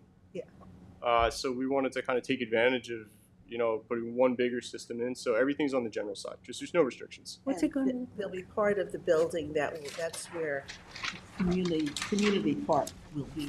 Whether that's buildings for the community. whether that's an older person or an 18 or 15-year-old. So active recreation doesn't specifically pertain to youth doing things. It also pertains to the seniors doing things as well. I see solar. Yes. So we did extensive green infrastructure and environmentally friendly improvements. Solar, you see it on the roof there. Air source heat pumps, an IA sanitary system, as would have been required anyway. And we were able to remove, I would say, 99% of the precast drainage structures in the parking lot and actually divert the stormwater into bioswales and the rain garden. We're also using a cistern to supplement our irrigation on the property as well, Great. as our primary source of I'm sort of irrigation. wearing my other hat that you did. Permeable pavement for a large fire department turnaround as required by code. So instead of just paving that with asphalt, it'll be Basic concrete question, if I pavers. could ask, are town projects exempt from planning, site plan approval? I'll look at Christine down there and to This was answer given that to me by question, but Claire. I've heard it both. Claire I've was heard working both on it. sides. Do I don't know, you know? Christine. What do you think? Can you say it again? It's nice when they Our come. municipal project exempt from site plan review by this board? Yes. What are we So I believe it's an doing here? administrative site plan approval, and the administrator referred it to the planning board is how Just I've one Are we doing typically an been- advisory report, or are we actually doing a site plan? Well, technically, it's over 50 parking spaces, so secret Right. has to be done. So we would do that. You would do, you would be the lead agent. So that's why I'm here today, is I put it together to coordinate secret with the other involved agencies. Are we lead agency? I'm not sure of our role here. It would be a lead agency and an uncoordinated review, much like something else we're doing. It's coordinated in this case. Who else is, Uh, the health department? The health department and the Department of Public Works. So it'd be a coordinated review. It's not a county. So we should It's coordinate. either lead agency and an uncoordinated review, or lead agency and a coordinated review. Are we the lead agency? Yes, we're You're lead doing agency. you're doing the secret. We're doing for the town secret. board. I would have thought the town board was the lead agency. Well, in any case, that's the directives that we got. So for this is already happening after secret. Yeah, but I think we're trying to make sure. It's part of the capital project, but once now it's coming into a site plan where they're ready to start, you know, We have to- making this we a have little to bit do more secret. formal, you need to. Right. What's the occupancy of the building? You have my plan set, but maybe Joe can answer that. Nope. Oh, this was it. And while he's, It's occupancy type A, because it's assembly. Are you talking about? You're talking, the actual load, the occupant load is a little less than 100 Yeah, people. the fire marshal still gives an occupancy. yeah, they rate. give the occupancy ratings. They give a lot of stuff going on at the same time. and we were restricted by our sanitary density as well. So our Ah. buildings and our parking is designed to accommodate the load that we're able to expect out of this Yeah, place. So- sanitary drove everything. Are we gonna lose a lot of trees? No. So I was about to say, they No? put together a whole tree plan that shows, I mean, they put the whole map together, what trees have to come out and what trees are staying. How nice. Specifically identified every single. I would hope that we are doing it right. Buffers in the front and buffers along the northern extents, and I guess northern, western, and eastern extents are fairly, I mean, it's scrubby undergrowth with some substantial oak Yeah, you could trees. see some trees on that. We have a whole. Might be a little added date. I don't know when that's from. That's 2024. But one of the major comments we got from the community when we went to West Hampton Beach was that they want the building, but they don't necessarily want to see it from the road. So we're trying to preserve as much of that street frontage as we can. Some of it is going to have to come out for our entrance and our rain garden out front. But yeah, we're trying to keep as much as possible. Recreational center. I is- believe so. We're doing out to the street. Yeah, sidewalks will be, Connect so to we have the- a drop off in the front, and then there's a sidewalk with crosswalks across our parking lot into a sidewalk along the entrance that will lead to Mill Road. And I think we're putting a crosswalk on Mill Road too, right? Current sidewalks on Mill, and then we offset our entrance. Like typically you think, oh, I'm going to drive up straight to the middle of the building, but we offset it to one side so that you could actually make that turn and be parallel with the entrance to drop people off. So we tried to get a little cute there. But yeah, we have some crosswalks and sidewalks going all the way out to Mill. This location was also preferred by the Youth Bureau because of its very close proximity to the elementary school. One sidewalk and I don't think any road crossings separating the two facilities. So. And the driveway is permeable pavers? Is that what No, you no. said? So that's the fire truck turnaround that was required on the side of the building. So I can show you on this map. Everything else is asphalt. But The parking lot goes along the southern side of the building. There's a little loading zone there, and a couple more parking stalls. But since that's an actual dead end, the fire truck needs a way. So should fire ever marshal have to go asked for a down. turnaround. So So this it's a sea of whole asphalt area rather is than permeable. concrete grass pavers. And we're gonna have So a patio blend back into here, the so it's gonna be a landscape nice a little better than transition. just Okay. a sea of asphalt would. So this is pretty far along and it's pretty, inked. But we always try to put the parking behind the building. And this parking is all in the front, correct? Yes, and we chose that because of the restrictions of the general fund parcel and the CPF parcel. The So parking's on the general fund. Yes. no, so it's split. So the parking That way, the parking needed for the senior side has to be on the general side. right. Right. So we only had so much space for sanitary, building, and parking. If we were to bring the building to the front of the parcel, now our driveway's coming around the outside. We just weren't able to actually fit that stuff in the back while still keeping the access, because the access also comes down the property line as well between the two of them. So we're trying to share it as much as possible. And multiple town board members have expressed their desire to have a large patio off the back of the building that then connects to those future recreational activities. So parking lot could kind of. Basically, this whole building will open up out to recreation space instead of a parking lot. Mm-hmm. So that's what the desire of the town board Right. was. And it's buffered from the front, from the road? Yes. Yeah. Well, you're leaving whatever As you much can. as much as possible. Yeah. Yes. We are land banking some parking spaces, so we're trying to minimize the asphalt, but yeah.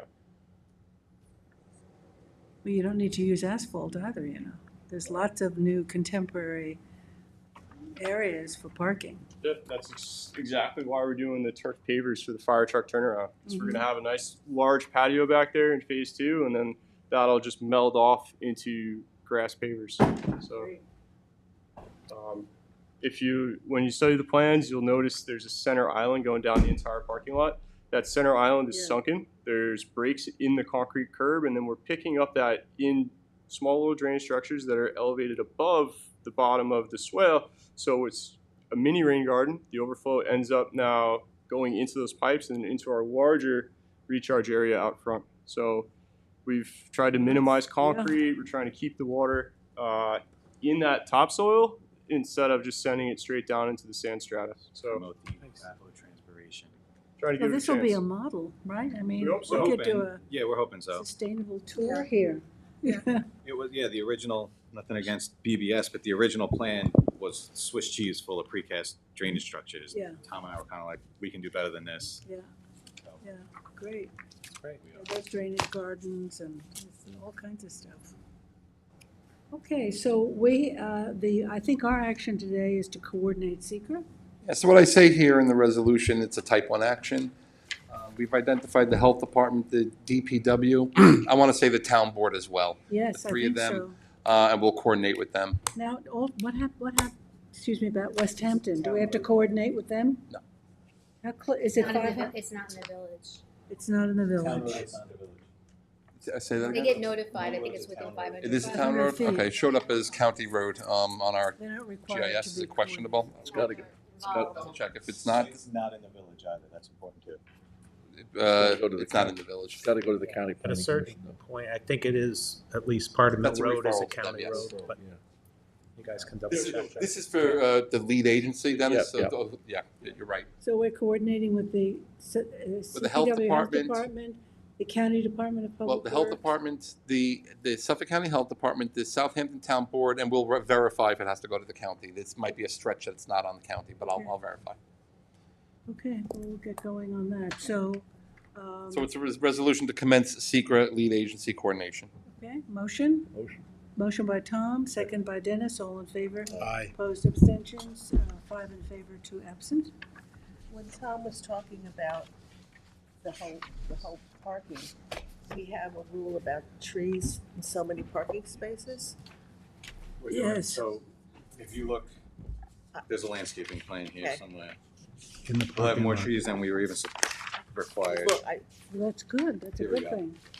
Yeah, so all down the middle is a landscaped bioswale, full of trees. So trees like an LA coming in. It's not gonna look like the Parish Art Museum, but it's gonna have some trees in it. Yeah. So, Parish Art Museum has the best parking lot in town. It's great, it weirs. it's wonderful. Which one? Which one?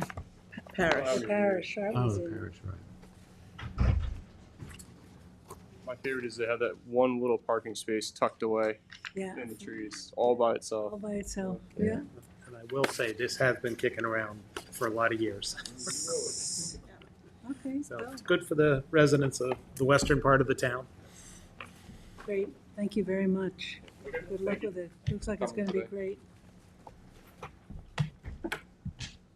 You going to show us a tree? All right, thank you for your time. Thank Thank you, you. guys. Thanks, Tom. Thanks, Nick. You're welcome. See you soon.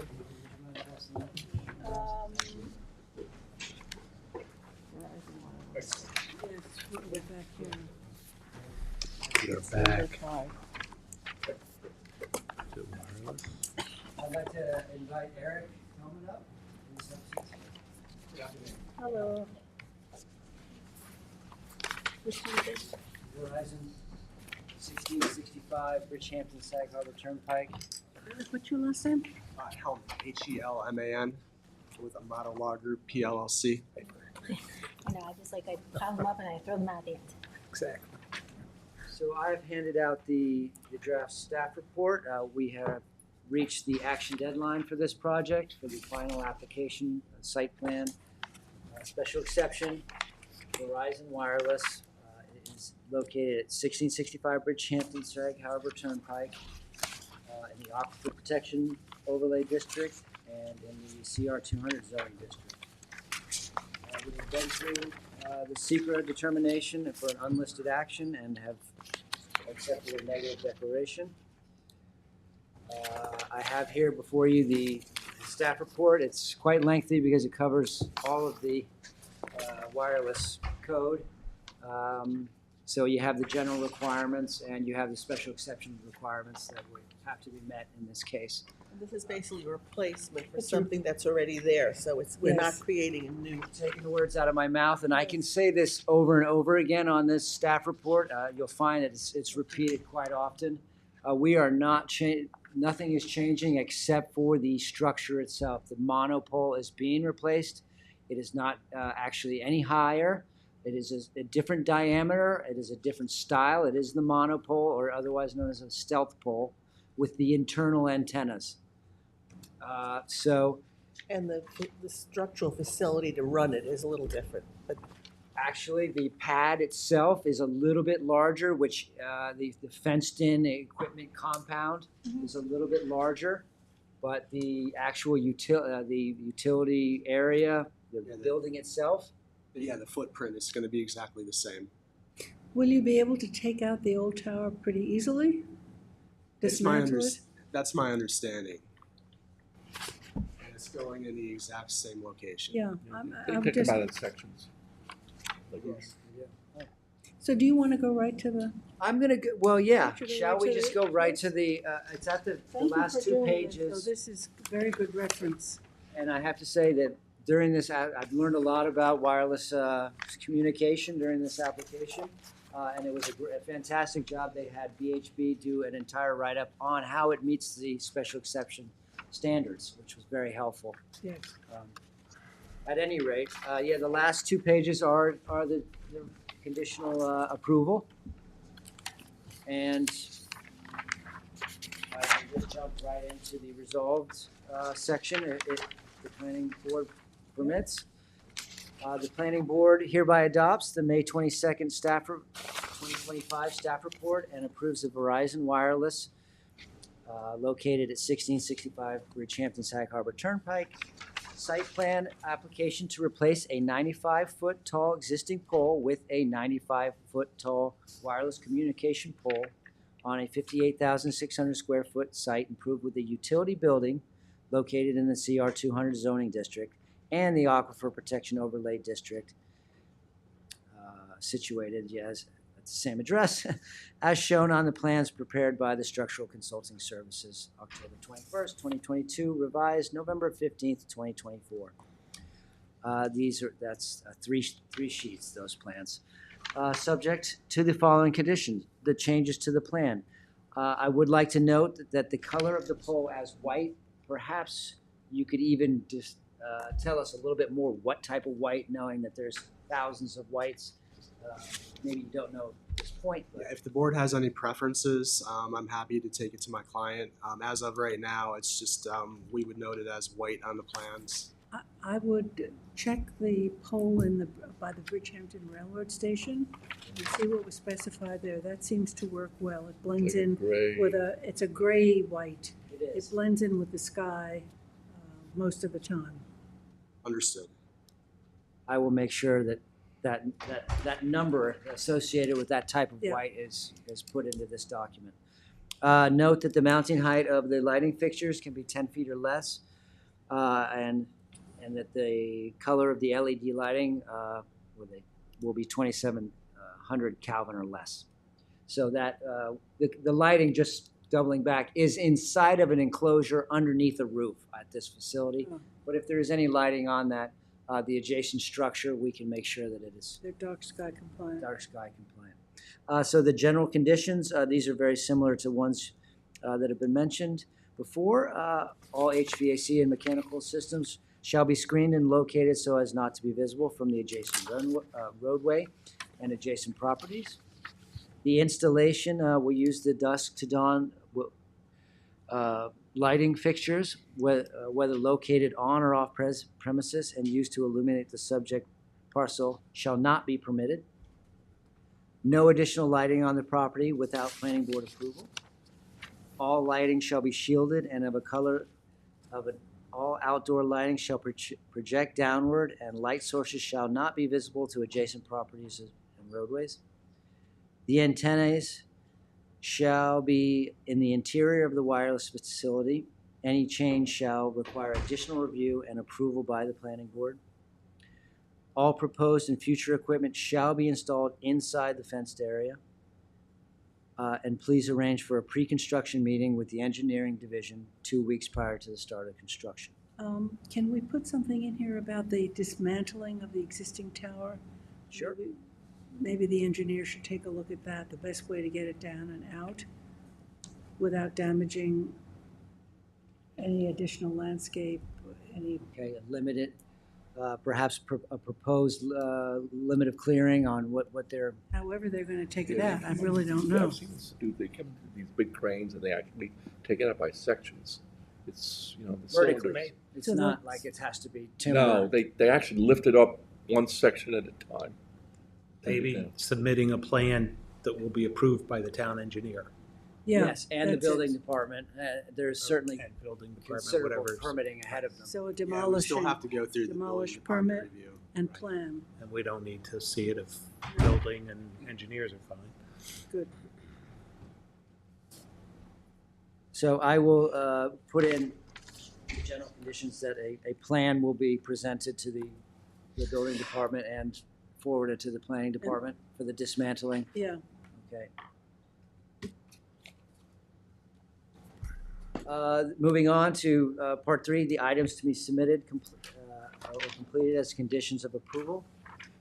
Per 300-184, 6 complete sets of plans for signature. And then items to be completed prior to the issuance of a certificate of compliance. The applicant had specified that they would be willing to revegetate any areas that were disturbed during this installation, even though they are not overcleared. I thought that since they had offered it, we would make it a condition of Yes. their certificate of compliance. And that's actually noted on the plans right now. Okay, good.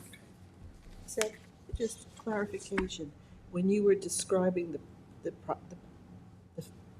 place, Yes. I thought I heard you say 58,000 square feet, and what I'm looking at is 61,363.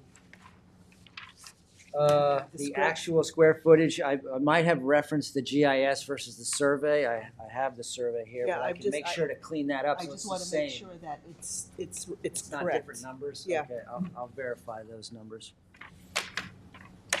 So you'll have 4 carriers in the pole? As of right now, it's just Verizon Wireless, but the pole, it will be designed to accommodate future carriers if necessary. Up to 4 or 3?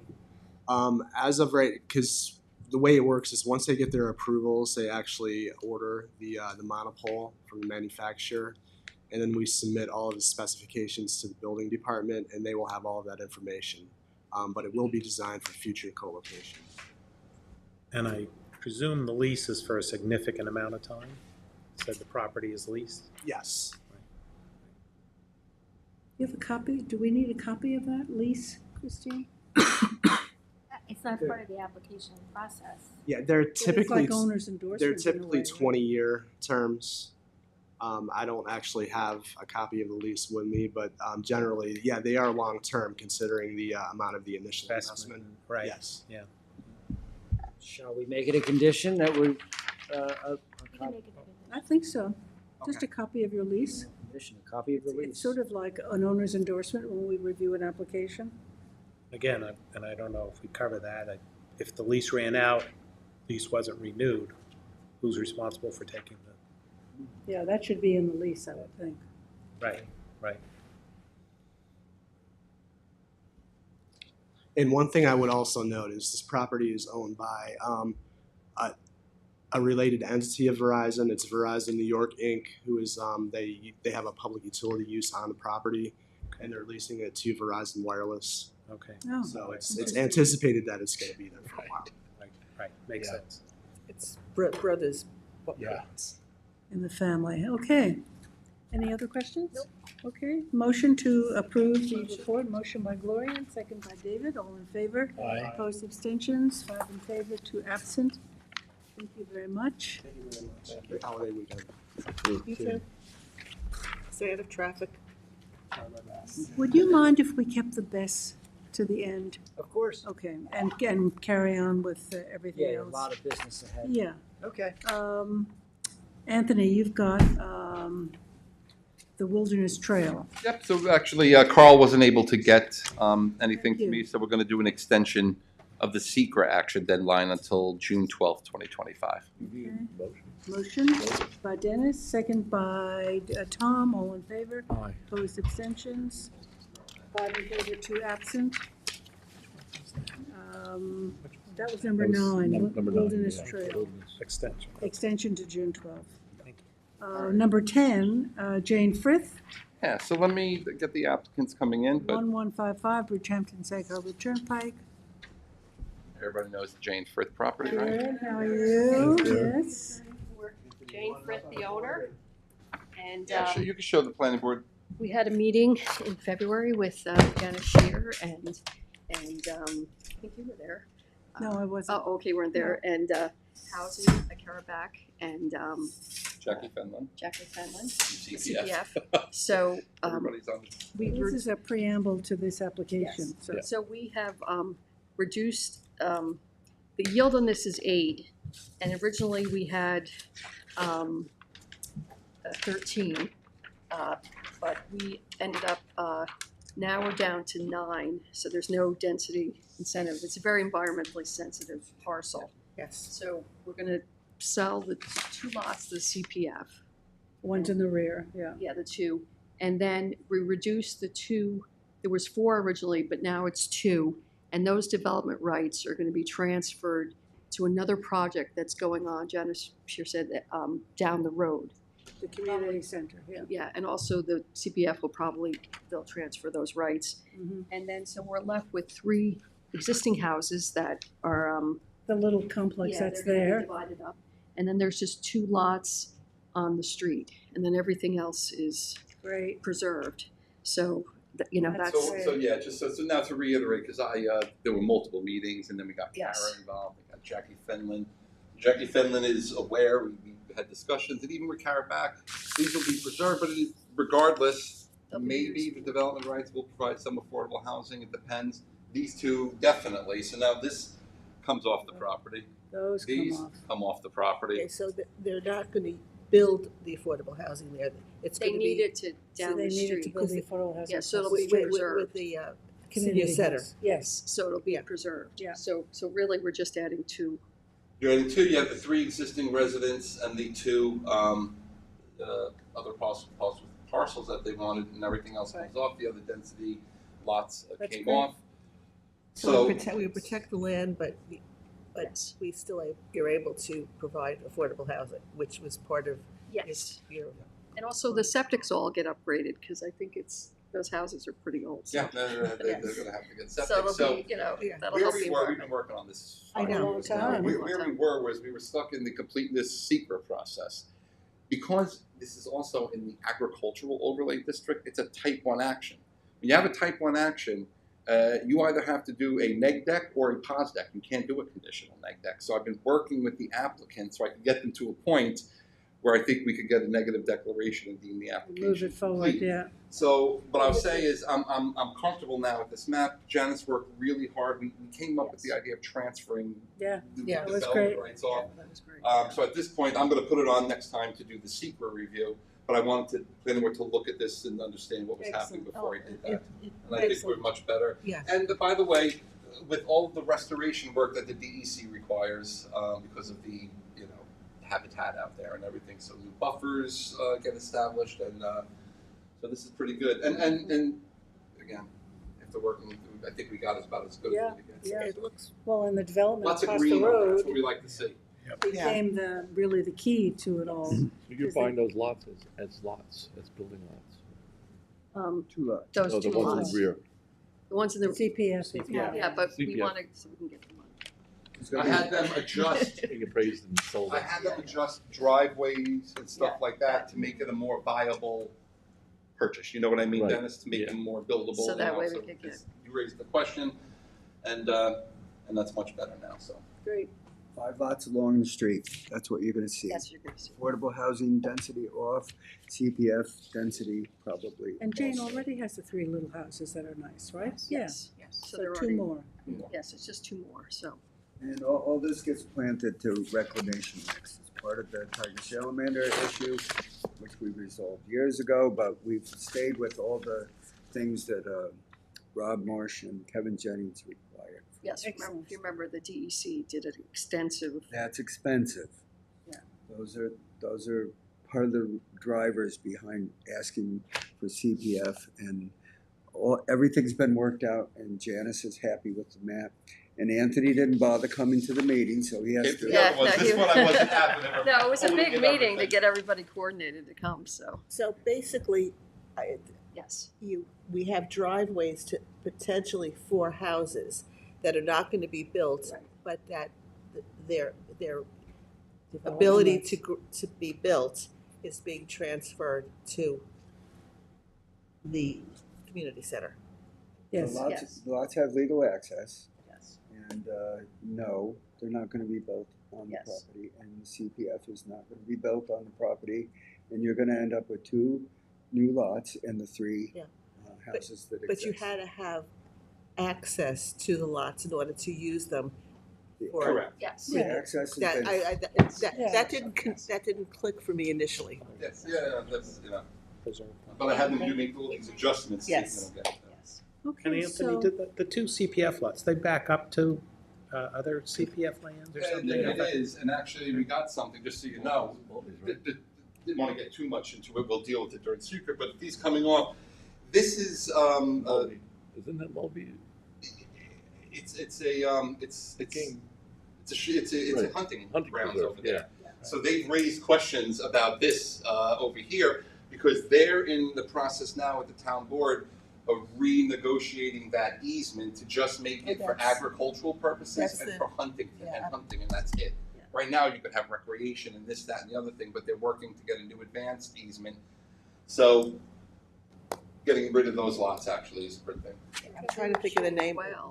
I can't remember. I'm having a moment. Yeah, They were shooting quail on that. Yeah. No. Because I lived on Stony Hill and I could hear the shooting and they were trying to visit. you drive and you Yeah, see so that, Pheasants and ducks. yes, and you'd see them walking around. Yes.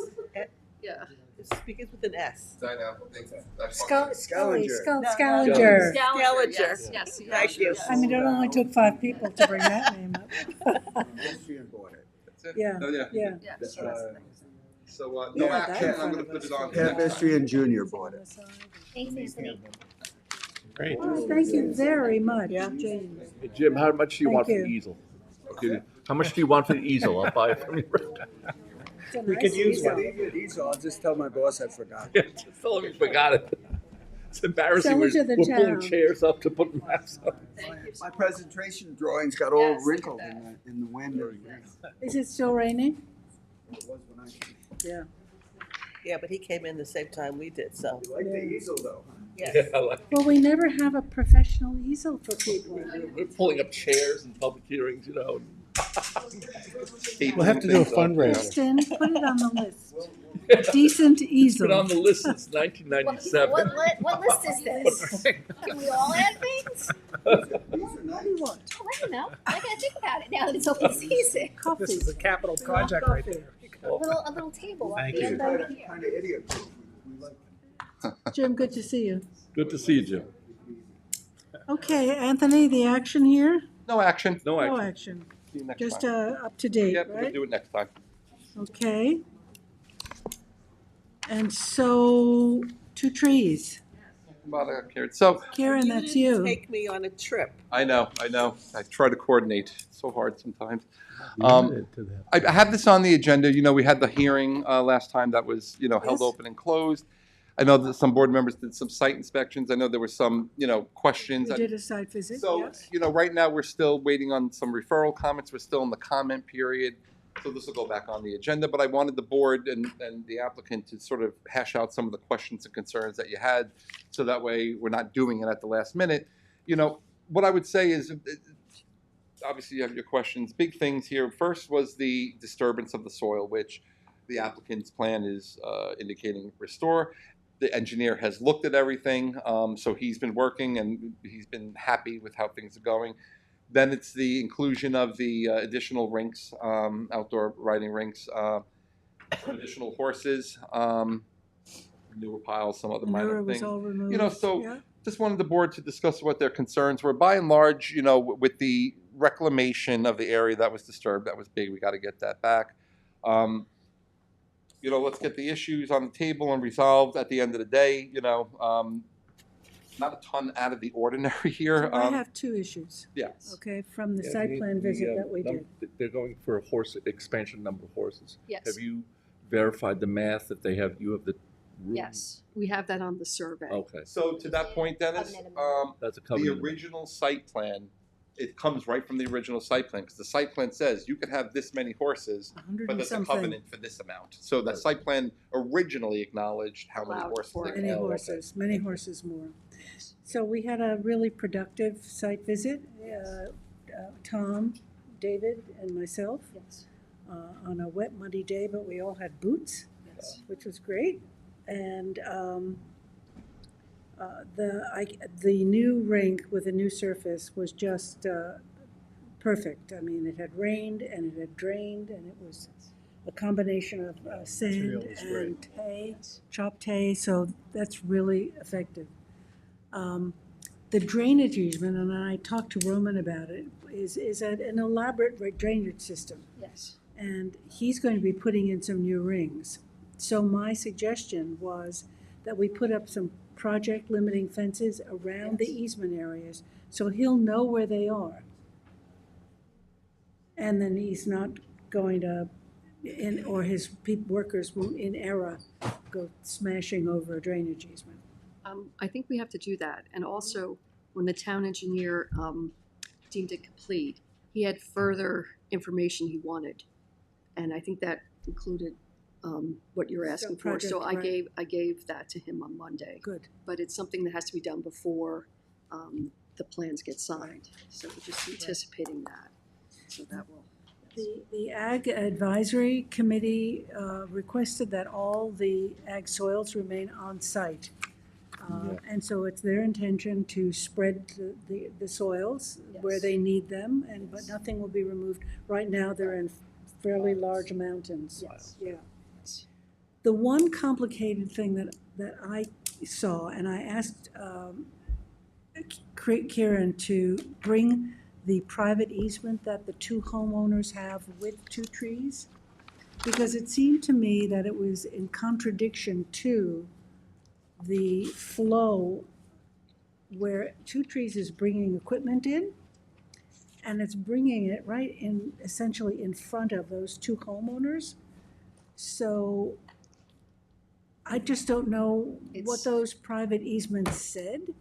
It's Is it to the fence? Does it leave a? It's actually in the application Okay, that we maybe submitted.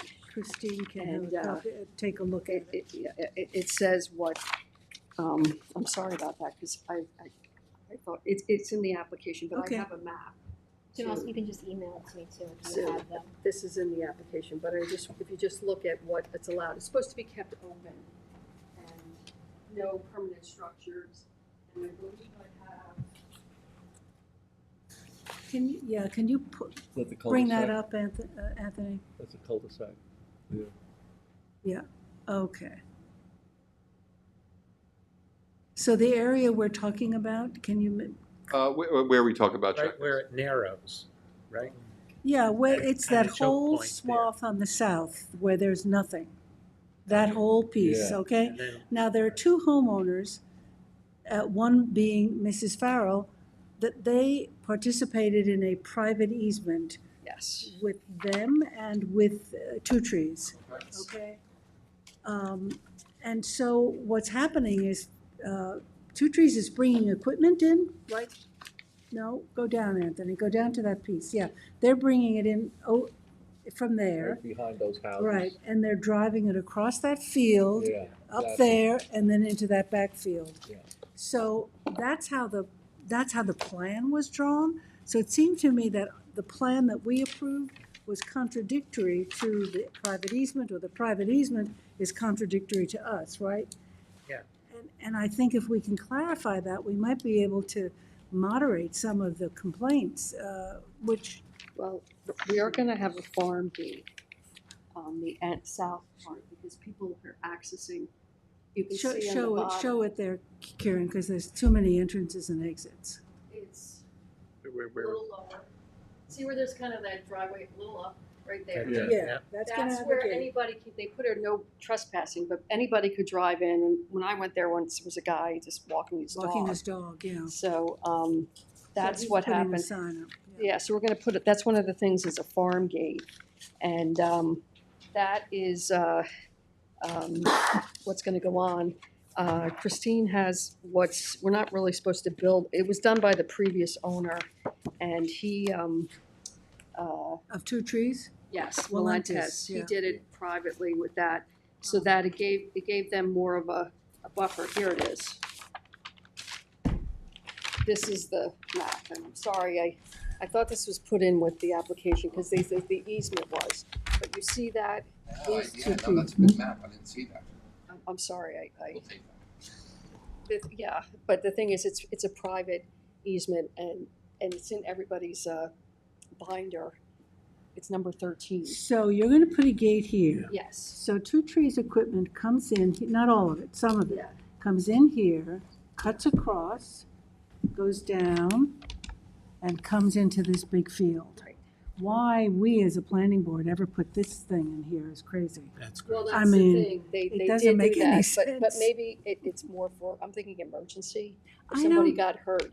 Right now, it's blocked, so we have to deal with that only. Yeah, well, But, or maybe we'll have a gate, but right now, that's kind of, it doesn't make any sense Yeah, to me, and because it if creates you needed, conflict. maybe if you Tom? needed an ambulance or something to come through, because originally that wasn't open down there, but that's, But if this is, then maybe that can, yeah, but. So the private easement and what the planning board approved kind of overlap right Right there, here. right Yeah, in there, but, and at the but we do narrow. have access. I mean, this is part of the farm right there, what's green. So, and you have, How does I'm not understanding how what we're asking for. well, it's a private Here, easement, so Christine, it's you not have to really, take a- it's not not, binding on us, but I'm just, But our open area of our site plan is this very same piece of land. and it does allow you to go over it. Doesn't that then support the easement? If It, we're- it does. It's not in conflict. It says you're not allowed to construct, install buildings, structures, or any description, including fences, jumps, temporary or permanent trailers, and horse run-in sheds within this easement area. Right. Right. And we can't use it for manure. They didn't want that. And will not maintain hedgerows along the common boundaries. So it gives them an open There's nothing space. about restricting the passage of No, there of isn't. There's equipment absolutely or nothing. anything like that. Okay, We're allowed so, to ride by, so there's nothing in this. so What my recommendation would be is that, again, you have a delineation of where and Roman commented on it and said, that, well, that was doable, to have, just put some split rail fencing here so that the equipment can come in here, down here. It says we It can't stays put away. any structures. There's a You can't little put bit of a fencing. slope Yeah. also. Goes a little like that, right? Right, right. So I could, kind of see where somebody driving a piece of equipment wants to kind of go Maybe down so the close. See, the center. thing is, we have to be able to access, and we can't put any permanent structures, so we have to draw, that's part of the easement. They just didn't want, us putting horse fences in and Right, stuff like paddocks. that, so they kind of can ride there. It's part of the farm. They do have, I think sometimes they have polo people, unload here and ride over here, because they play polo Yeah. over here. So the problem here is there's a slope that runs along this Yeah, side. that's right So you here, gotta right come here. more towards the middle Lit- to drive to at through, least right? here. At least there, exactly right. Yeah. And I think you're saying you can't put any fencing that would keep people. No, it says, That's a structure, that's what it right? says in the easement, which was a private easement, which has to be consistent with the overall easement. So I've never seen that before where The issue they really is put there. a private easement over The issue- our easement. They can't be in conflict, really. No, that's why I that's bring it why- up, That's to why see you if it can't- is. They have to put up with us driving by because they The wanted owners that aren't doing open anything. space. If they're doing anything against the easement right now, and I think the complaint was that, at least from the homeowners, they felt there was a load of traffic coming in there that was not normal, and during the night and all this other stuff, and there's no evidence so far of that. No, There there's nothing. That was just, We're looking for tracks or other signs Nothing that that would would indicate there's abuse of it, just a Not a couple of frequent- tractors moving back and forth. And this over here, by the way, there's a well here that Yes, they there's a provide well. water for the horses, so they have to come back and forth to get the water. that's where the well. So they wanted to leave some of their equipment here too. Now, what is this land of Hans This is Stecker? another property that's for sale. Yeah, we saw that, the sale sign. If the drivers of the equipment could stay, as far to the, I want to say the right, if they're going that, or south, whichever, I can't quite tell the direction, as far away from those couple of homes, people naturally want to go in a straight line from Yeah, they want to come in right farm here. entrance. Grade. There is Right. There's a grade. bit of a there is grade. slope. They have With to. the slope. Most people ride their horses during the day, so This it's not is like really- it's a potato farm. Like, This oh, is we're really harvesting never used by potatoes at two 5:30. trees. This little strip here, which is, really in their backyards, is really never used by two trees. And this is the one we don't understand Well, why it's it's even blocked there. right It's now. blocked, we understand. Yeah. But maybe as part of the consideration for the neighbors, two trees would simply say, look, we're never going to use this. We can't do a formal anything, We could just put but a it could gate. just be something that would say, we're never going to use it, don't worry about it. Well, We're, if you Well, we put want to keep our land. I mean, we don't want so to. you have to give That's up the not the land. point. Yeah. The, It's part the of- point is that is a real bone of contention. I get it. Yes. It's like coming right in Right your into their yard. property, right? Right. And This person, it's only 50 feet wide, that lot. And this, yes, because I actually did a tax, Mhm. I got a big tax reduction on the lot a couple of years ago, but it's 400 feet long by 50 feet wide. It has a historic house, has barns, so the people are right there overlooking, and they did Reisdorf, they did come. And over here. yeah, so they, this is the width of the lot. That little Oh, Yeah. the little Over thing. Oh, here this is- one, yeah. Over here is The other farm. Tarnapole Farm, Yeah. Tarnapole, so those, but they don't care. We were And there talking is- about there Tarnapole. is a, Is that the one where the road went right through? Yeah. the- yeah, and they moved it over, remember that? That was a big thing. Yeah, that So was the- anyhow, there is kind of a drainage, so they kind of have to go like kind of close to the property line anyway. Well, if they can do that. Yeah, and so it maybe would- that's something we can, and Roman, as when we were talking, yes, he can, because he's not there all the time, No. but he has to convey to his manager yes. these requirements to have a good functioning farm and to Yes. keep peace. Yeah, but I think the gate will stop a lot, because I think there are Great. people And just if you- using it as their own And farm. if you Yeah. put one right here, that would be great too. Yeah, and that's the thing, and then, because they have to go really close to there's a barn right there. Yeah, so Just because there's this is a drainage real and stuff. nick, Yeah, there's trees in here, so, yeah, I mean, they can go over, like, through the middle, I would say, kind of that, but it was kind of, Valentis developed all of Dumbo. He's a big developer, I'm Yeah. sure you remember the polo. Yes, sure. Yeah. So, very sophisticated it gives them the illusion of having bigger yards by having this. By having no You structures. saw on that it, right sure. there. This is the lot for sale. Yes. Can we make sure these people know about all these restrictions around here? Because you don't want Yeah, somebody I think buying they and then actually, causing all sorts of. They sent a letter in support. They did, okay. And then the other, there's another lot being built. This lot, 18 is being built right now. It's not part of the horse farm. If you drive by, you'll see big piles of sand. Yes. Yeah, so that's what's going on, so. But they've taken away all the manure. Right, because it used to be next to, the original Yes. approval has it all here. And I remember seeing Right. it driving by, so now it's in They 4 removed it all. containers. Yeah, And that's the way to do it. It containers, doesn't right. leach into the ground and they have to remove it every couple of days. Are the violations, is all that still moving along? Yes, we got all the fire marshals set. And then, as town attorney, as John Cambridge wants us to get planning board approval, and then he'll settle the rest.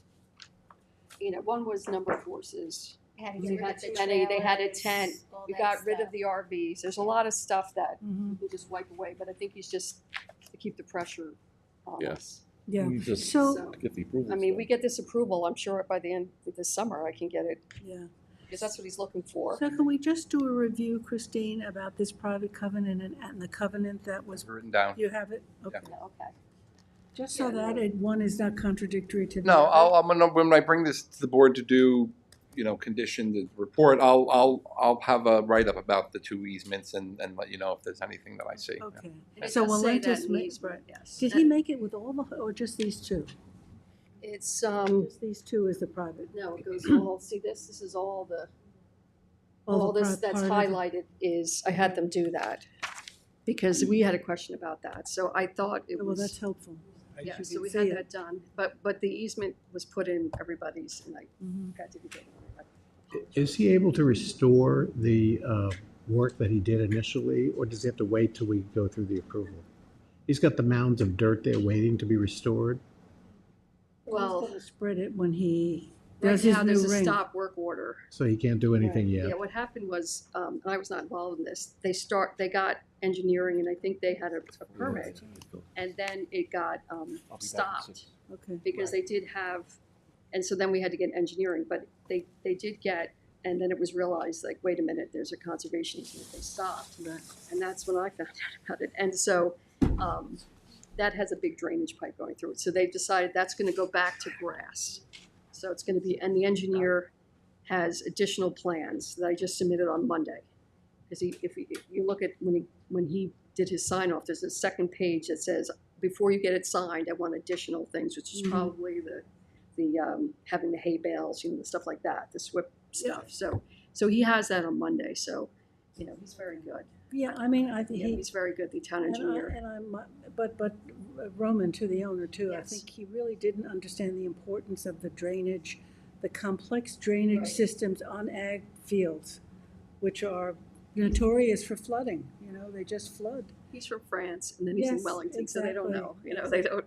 So if we can put fencing around those drainage easements, then I think when he puts in his new ring and spreads the soil, I mean, maybe there is a way to put a fence, but that would be kind of maybe a suggestion by this board or something, and Yeah, then, to because it's close a off- private, They'd have to covenant. amend their, if we're not Covenant, bound so- by it, we could do it, but it's just knowing that it's gonna put you in conflict with another covenant. Yeah. There's- Yeah, that's the thing, so so you do it let's, as a gesture.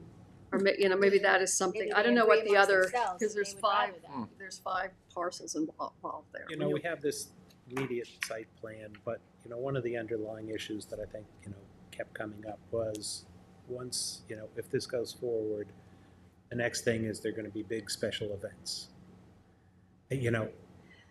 I don't know that these are directly connected, but I think there were certainly neighbors upset about the idea of the construction and all of that, but what seemed to be an underlying concern is that, and, you mentioned polo, I remember polo from when I was here and all the parking issues, those polo matches were caused, is there a relationship here?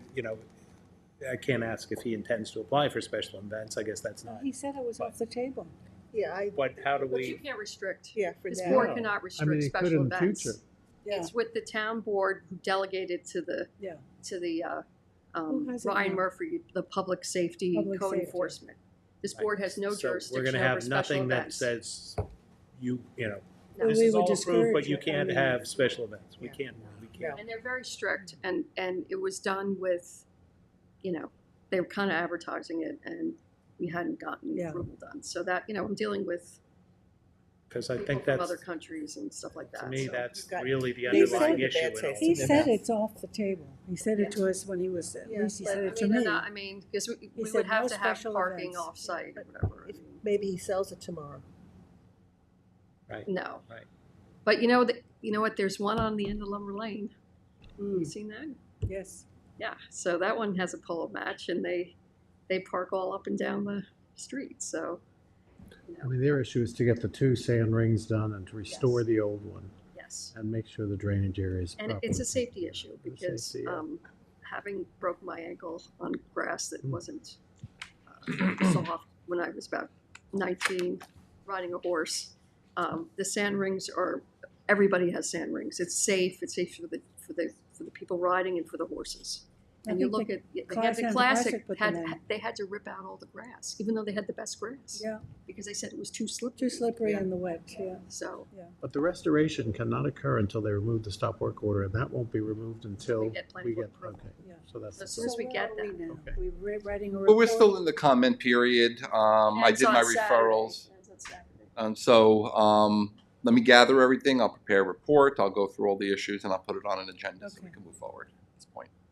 So No you- action today. I just wanted to make sure You you just guys. heard what we. And, Yeah, I wanted to hear what you guys had to say. Hopefully we can get an approval on the 15th, because it's just those 5 things. And we have to have engineering. Yeah, I want to make sure my Yes. time period, but yes, I want to move this forward. I think the engineer provided The comments. site visit was very helpful, Well, thank I you. must say, Thank because you, it's a Jackie. And I think huge it's good project. to work with that. You're right. Yeah. We'll be working Yeah. with them. So I really appreciate that. Yeah. But we'd like to get that ring, you know, Sure. because it's a big mess, you know? No, I Well, agree you with also have that. a lot of people wanting to ride, right? Yes, and they're all coming out now. Now it's the season. Don't we know it? Yeah, well, yeah, the traffic. Thank you so much. Thanks. The traffic in the last week or so has gotten much Crazy. I know, it's like Really everybody, because it's been built up. cold, that's what I think. They just all decided, like, we're gonna do something now. 2:00 today. So, all right, thank you so much. Thanks. Bye. I actually turned my heat on Jackie? today. I did. Oh, you I'm have gonna be one doing more? the night meeting, so can I just do my walk on? Yeah. I didn't go on, but I put the systems over. Okay, there's a walk-on, number 20, Southampton Meadows, Lot 7, on 17 Sumner Drive. So, board members, so let me explain to you. What are we looking at? Just. Hi, Richard S. Fernan, 320 Hampton Road, Southampton, for the applicant, and I'll defer to Anthony. Yeah, so let me just bring this up, the property's in red here. In 2005, Southampton Meadows was approved, a subdivision. Okay? Where are we? Oh, I'm sorry, forget myself here. Here's County Route 39, Sandy Hollow. So we're south, and we are in, what part of town are we in? Shinnecock Hills? Yeah, in Shinnecock Hills, basically. We're on the border of the village. Yeah. Let's see. Okay, this is, you come off of County Road 39, just Yeah, I believe west so, of yeah. the rehab center. Yep, and these are all the old cottages, the old Macy's cottage house kits from the 50s. Okay, that's not what I'm thinking of. Okay. This, if you look at this subdivision map, Not far from PC Richards? I don't think so, right, Anthony? Isn't it really close to PC Richards, I think, here. I'm not sure, I don't live there. Okay, PC Richards is on County Road 39, right at the bend, right? Go up to where that. this might be it here. That's PC Yeah, Richards. Yeah, so just that's south from Come there. down. So that's what we're talking about, that open land there? Well, it was a subdivision. So, yeah, they'll this give is you an the- older area, they'll so. give you the history. Isn't That's this, McGee Street to the west, I believe. no, I think it's McGee is south. further west. Okay. Oh, right, that's not McGee, sorry.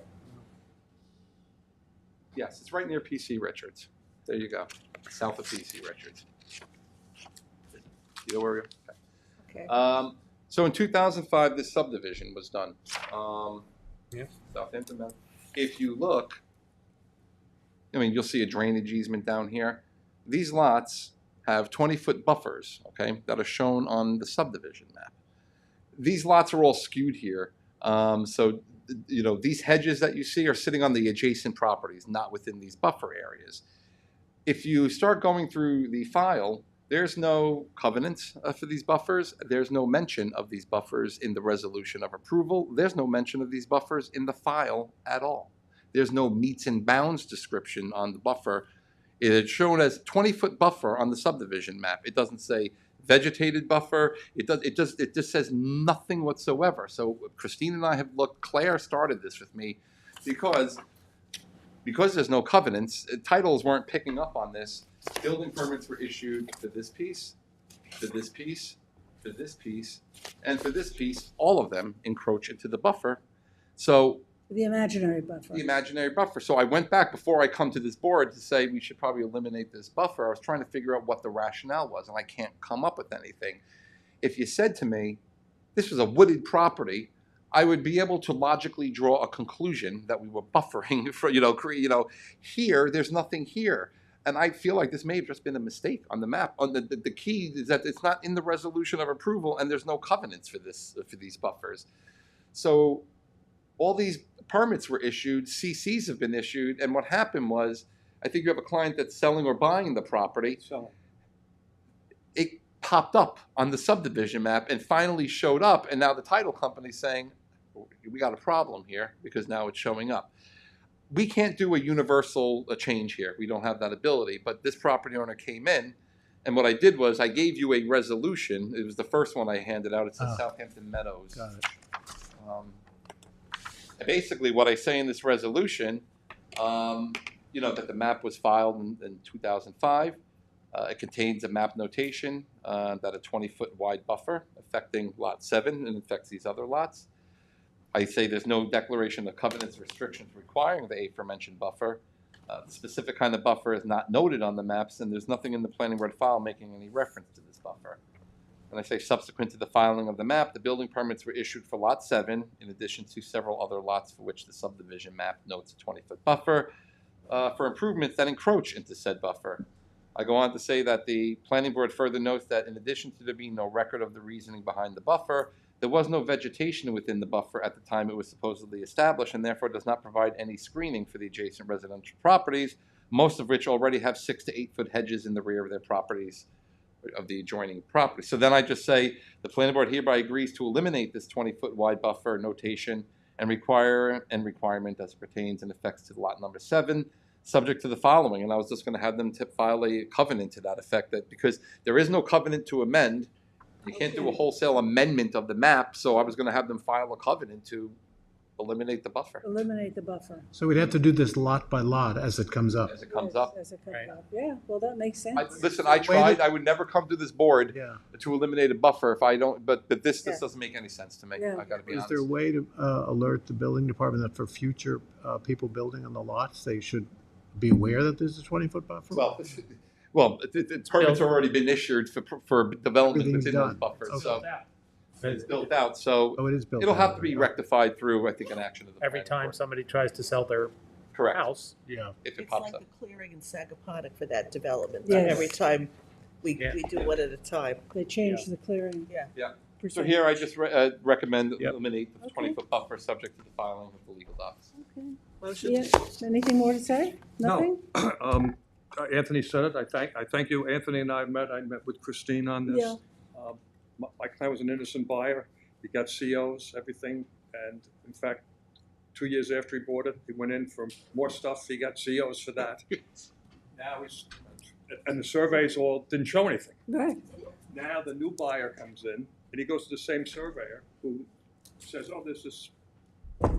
There should Nobody be a knows what buffer it is, there, right? yeah. So I appreciate your assistance. This has jammed up the sale, as you could imagine. We're trying to close, and we can't until this gets resolved. So I thank you for your assistance, and Christine and Anthony have been very nice with me, and thank you for letting me come in as a walk-in today to do Great. this. Just do A motion, please? Motion Approving that. motion by Gloria, second by Tom.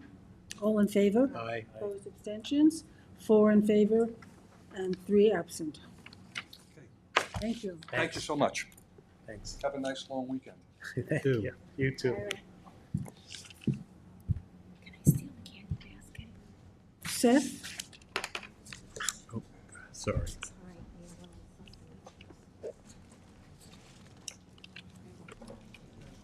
Want to do extra storage? Yes, it should be extra space. I should correct Extra, that. the name of the application is Extra Space?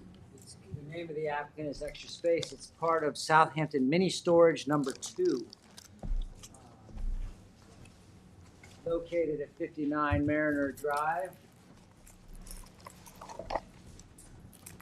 in North Sea. The site plan special exception application came to the planning board for the conversion of an office space. Which one is this? Number 59 Mariner 12. Drive, extra space. There we go. Thank you. It's called Extra Space. So there was a notice of violation for a conversion of an office space into storage units of various sizes. And so they have come to the planning board to rectify that situation. And what has come to light during this the review is that they have been renting out parking spaces on the site, which is not uncommon at storage facilities. So I had asked the applicant to what level are you renting out these parking lots, and it turned out to be 17.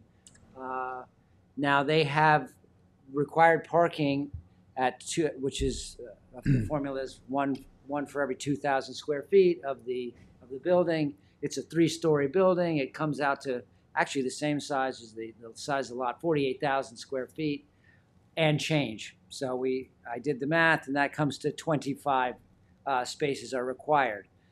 By the town code, there's a special exception standards for self-storage under 162.4. It says required parking spaces shall not be rented as or used for outside vehicular storage. However, additional outside parking areas may be provided for the seasonal storage of recreational vehicles, including boats, provided that any such areas are adequately screened and sized for the anticipated use thereof. So I've asked the applicant to proceed to either the Zoning Board of Appeals for a variance, so that they could ask for a parking waiver, perhaps, and they could actually rent out some more of their parking spots, or that they could discontinue the renting out of those extra spots. So are at you this saying point, that they need 25 spaces for the size of the building? yes, that is. And how many do they have? And they had 30 plus 1 ADA. So they had 30. And they're renting. So they had only really 5 spaces to play with. Yes. So it's an I office don't- building now. No, it's a storage. It's a storage faci- facility that had an office space. Well, what's happened is the two mini storages, these two are consolidated under a new corporation, Extra Space, which is now nationwide. So they have taken over those two, and they have taken out the office space, as this was a separate commercial entity at one point. They've removed that office and are now kind of a satellite of the other, this one here. So the office has been taken out. It's no longer necessary. The office is now in the main building. So can you read that special exception again? Because I think we're misunderstanding it. I think it means something different. Sure, Maybe okay. Christine can lend an ear to this because. So again, this would be F of 162.4. Required parking spaces shall not be rented as or used for outside vehicular storage, period. Okay, so no storage of cars outside. Required on required parking spaces. So that's 25 spaces. That would be 25, yes. Then the next sentence is, However, additional outside parking areas may be provided for for the seasonal storage of recreational vehicles, parentheses including boats, provided that any such areas are adequately screened and sized for the anticipated use thereof. See, I think they're talking about storage, outside storage. They're not talking about parking spaces to rent. They're talking about outside storage spaces.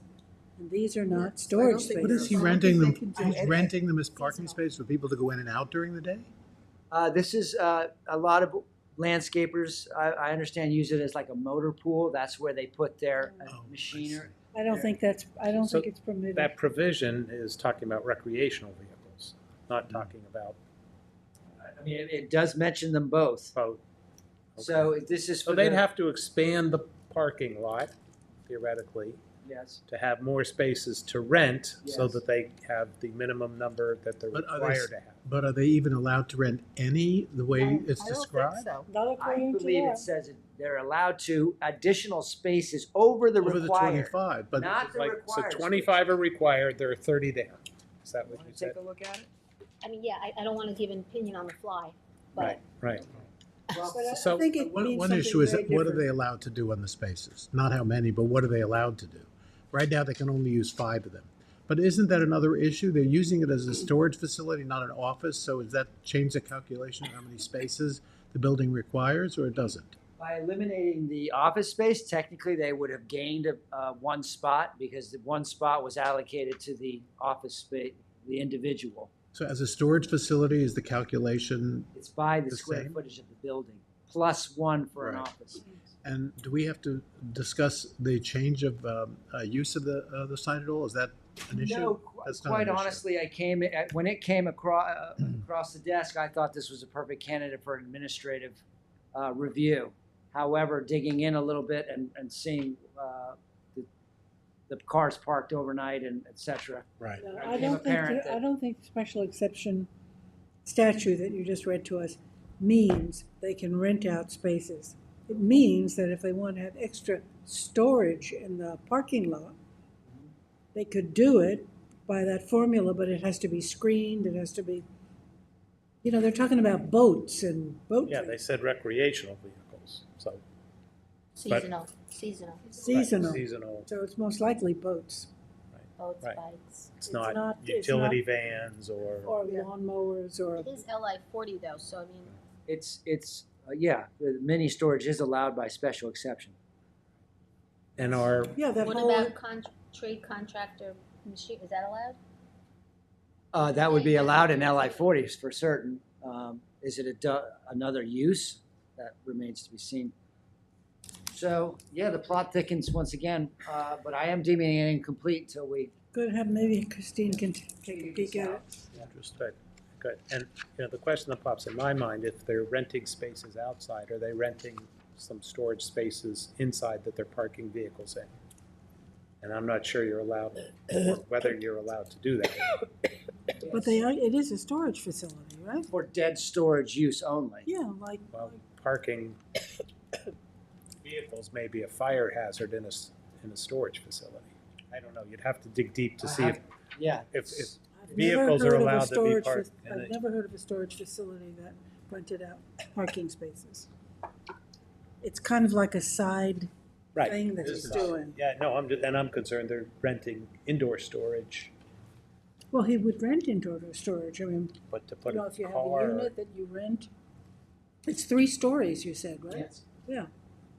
Right. So it's like a- Incomplete. I would is be the best concerned term. about fire hazards if Yes. they're parking in, and I might be totally wrong, maybe it's permitted, but parking vehicles inside a building for I storage. don't think they're inside the building, are they? No. I asked the question. If they're selling, if they're they're renting inside the spaces outside, are they renting the spaces But I inside? think the way too? the building is constructed, it's for, you rent a storage unit for X number of square feet by month. In my But that previous seems life, the place I worked at, Mhm. we were renting indoor storage for parking.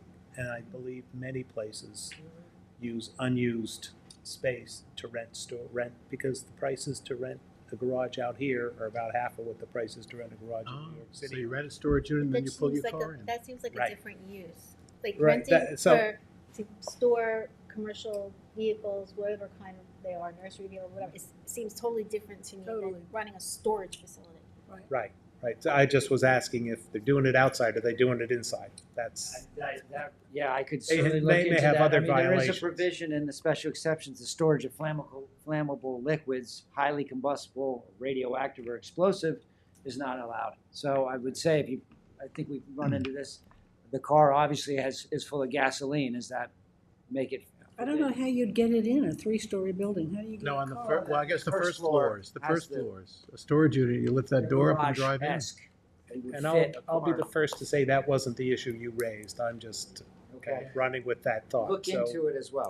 You're adding to the questions. adding to the questions. It's adding more problems to the problems. is Well, this what it's guy doing. clearly was willing to be creative in using his building, so why not? You know, you think about it. Well, So no action. And he may, Incomplete. Deemed I mean, incomplete. he may actually be providing a service, because if a landscape vehicle could be left there, there may be drivers carpooling, so there's less cars But on then County Road that's the, then 39. that's the use that needs to go on the Right. property as the primary use, not, Yeah, it's not accessory. That's the good part of it. Yeah, and I'm Yeah. just saying, I mean, that's something that both East Hampton and Southampton towns have been talking about, a way to have secure storage where, For commercial And we vehicles. have them in other places where LI 40 is. Yeah. It's just that you have to pick a use. yep, yeah, I'm just, And it is close to the train station. Not double dip. So it makes sense as a parking. Maybe they're taking our South Fork commuter connection. Yeah. Maybe. very well be. Okay, can I have a Okay. motion to deem this incomplete, please? Motion by Gloria, second by Tom, all in favor. Aye. Opposed, abstentions, 4 in favor and 3 absent.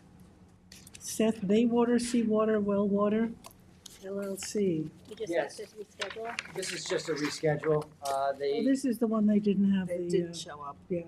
were unable to attend, so I would propose rescheduling it for June 26th. How does that, Possible. how does that look, Kristen? We have some that are pretty tight. That'll be the fourth one.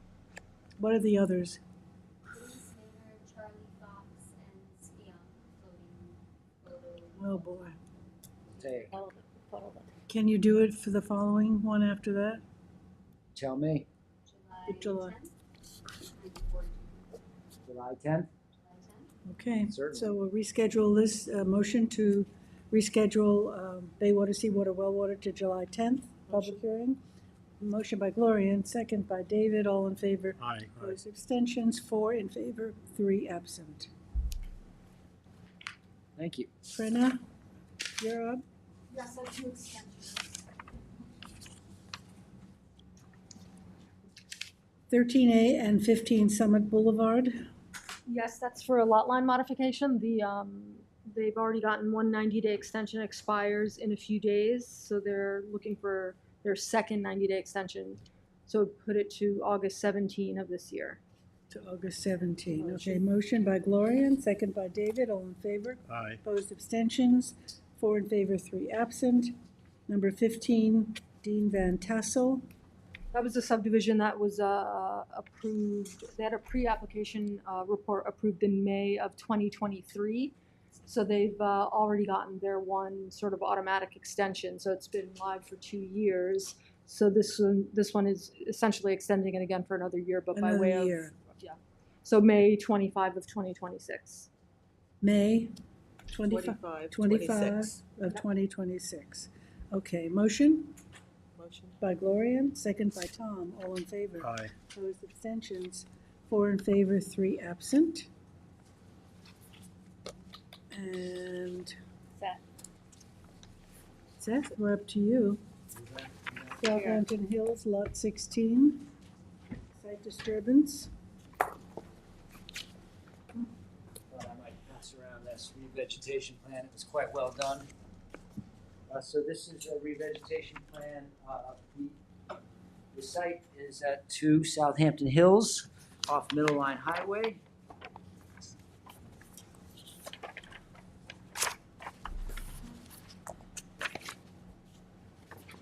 Is this one of those hilly? Oh, yes, Hills Court.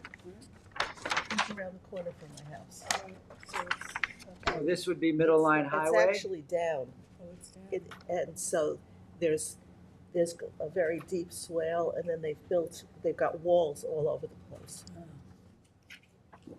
So yeah, the site itself is not over cleared. However, they had done a bit of clearing in the 50-foot conservation easements that were established in 2000 when this area was subdivided into Southampton Hills.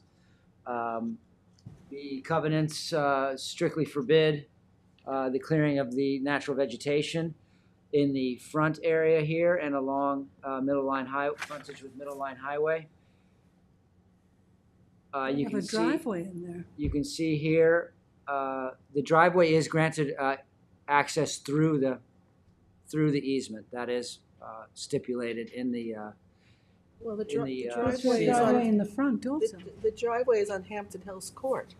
Yes, this and going through the front easement, which is allowed for this lot for 20 feet. So I had mentioned that to them to please measure the size of how much clearing has taken place for the driveway. It was identified that they had cleared more than 20 feet. And they've gone through and identified all the native species that had propagated themselves inside of this large swale that you talked about in the front. And they're going to remove all the weeds and non-natives that have kind of taken a foothold in there. And additionally, so in total, it was 8,950 square feet. But Spotty, it's really a larger number because they're willing to take out the non-natives that are kind of dispersed throughout. So I thought that was really an excellent plan. They also had violated the front-facing easement there with a stone wall. You can see it better on there. The aerials doesn't really do it justice. And a generator had nicked the corner of the easement as well, so they will be moving those. They're taking down the stone walls? They're moving them out of the easement. And this area that they had cleared for like a picnic area, that too is going to be revegetated. So that was, again, 8,950 square feet. We discussed at length the different assemblage of native plants to put in, and they were amenable to all the species that we selected, and we had went back and forth a little bit on some other ones that seemed and came to a good conclusion that it was a good re-veg plan. Seth, I see the list of stuff. Yes. But how do I interpret that? I had asked them to pinpoint the areas, but it was so interspersed throughout the easement. They're really going to go in and take care of the entirety of the easement. That's the 8,950 square feet. They're going to go through methodically, removing anything that's not native, and really make sure that it's back. Any areas that had been disturbed, if they even had to take a large plant out, that they would be putting in a native. So it was throughout the easement itself. What about the trees that line the driveway? They too will be allowed the 20 feet, and they will be retreating out of anything beyond 20 is going to be revegetated. So will those trees? Those would be removed. I mean, they provide a huge buffer to the ability to see the house. This one here. The trees. I can't speak to which area they're going to. I know they're allowed 20 feet. So okay. It's true without knowing the exact pinpoint locations, but we did discuss to make sure you're only allowed to clear 20 feet. Do they have to take the tip of that driveway out? I don't follow. This. Yeah. Yeah, I mean that's allowed. Again, 20 feet is allowed to breach the conservation easement. Okay. And the trees don't have to be removed. They might put something in front of the trees if they need to reduce the width of the driveway. You know what I mean? So we don't have to, I mean, obviously. Depending on what species, I don't recall the species that's been planted there. You shouldn't remove mature trees. Has Marty seen it? Yeah. Does he review any of these? Not anymore. Not anymore. What about the stone wall? That's stone wall has been there since the beginning of the Southampton Hills subdivision. It's on the other side as well, and it seemed to me to follow the right-of-way, the curve of the right-of-way. So I'm not talking about the one on the corner, I'm talking about the one that's at the driveway. I know of a stone, let me look at my version. Looks like one side has a stone Yeah, it wall. looks like the, I'd probably leave the stone wall on that side and reduce the width of the driveway on the other side, it would seem to me. Absolutely. Makes sense, right? Again, well, I'm questioning, is the stone wall allowed? Oh. That's. they're allowed the 20 feet, and that was what I said we had decided on. You're allowed 20 feet for your driveway access. How you use it is up to you. But Okay. when I come back and do my site inspection, I'm measuring 20 feet, and it had better be natives on one side or the other. Okay. Okay. We have a motion to, do we have a, I have. Did you give us I don't have anything? the resolution in front of you, no. I'm sorry. do we have a resolution? I Or do you wanna had come a back with it? draft resolution. I did not print it up. I forgot to bring it in. Yeah, I think there was something in the packet, stack- in because the- I in the ju- I packet. just had a note that I can there was bring it up. no re-veg plan. Are you approving in Yeah. accordance with approval, the clearing in accordance with this plan? We could do that and then just send us the, Specific about the plan. Okay. So I'll say it's a resolution to adopt the plan. Resolution to, is it granting clearing? Is it keeping clearing? Is it reinstating? it's a revegetation plan. Love the revegetation. And per the revegetation map and The updated survey, Yeah. April 3rd, 2025. It says April 25, 2025. Oh, yes, you have a 4/3, stamp. 2025. I was looking over here. Oh, Stamp, so the stamped copy is April it's a 25th. stamp, yes. okay, motion by someone? I Tom, think I said that before. second by Gloria, all in favor? Aye. Opposed, abstentions, 4 in favor and 3 absent. And now we can do best. Do you have energy? I have stored energy. Oh, God. Fun, fun. And then the last 2 will be for Anthony. That's. Well, we've already, moving on to the referral. We've given it a good shot already. I have to get out my resolutions for you to take a look at.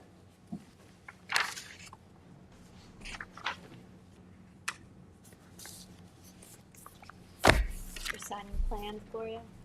Got here early, but it didn't work.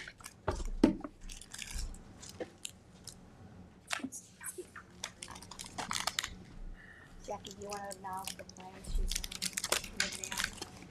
Yeah, where are they? Let's see, we're acknowledging sign plans Noyak, Northview LLC, Is that what? and then the enclave on Noyak. I don't know number what I'm seeing, so This this is the enclave. And 64.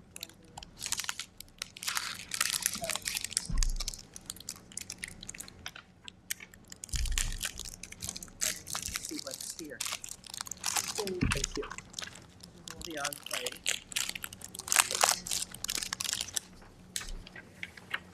And what else? Well, what else do we? It's 64. That's. Acknowledging 64 Lewis Road. And then you have one more, Noyak, Northview. Okay. I just want to Okay, make so sure I see 17, them. 18, and 19 signatures are acknowledged. And now we're Great. moving on to the referral for Bess. So I have, it's on twice. These are very similar, these resolutions, one of which we discussed at the last meeting, which would be the repeal of section 162.21. Did we not vote on that? You know, we were in a we were just discussing it, and no, we never voted on it. It was part of a work session. So we were out of regular session. Right. No vote was made. However, I did go ahead and write down the resolution that day, Yeah, which would be the one alluding to the repeal. okay, so why don't you read that and we'll vote on this? and Yeah, then so go on. the planning board hereby adopts the following comments and recommendations. The planning board supports the immediate repeal of 3316221 battery energy storage systems in excess of 600 kilowatt hours. The planning board requests further analysis of the proposed 300-foot separation distance as it related to the parcels zoned residential, but preserved as open space. Well, that, we didn't discuss that fully, you know. I think Dennis had commented on that. It was a but- comment, yes. I don't We really can- understand it, to be honest. But, I don't understand it. But he was talking about open space parcels, but I didn't agree with that. I mean, we didn't have a discussion about it on the board. So. Okay, well, I think the only thing that we really resolved was the first. Okay, well, that would simplify the matter for that Yes. resolution, because we So have it's- another resolution. So it's 1 and 2. There was a question about how you came to the 300 feet, I think. Right, and the open space parcels, and Yes. you had 32 parcels specified already, so. That's correct. The question was why. So let's leave that resolution for the repeal of 16221 with that. The planning board supports the immediate repeal, and then we can move on. Leave 2 and 3 out of that particular Yes. one, and then move on to the next one. Let's go on Okay, to so the, let me vote on this. oh, yes, of All right. course. So a motion to accept this town board referral resolution by Tom, second by David, all in favor. Aye. Opposed, abstentions, 4 in favor, 3 absent. So that's that. With just number 1 in there. Yeah. Just number 1. So the, Now you just gave us comments to the town board.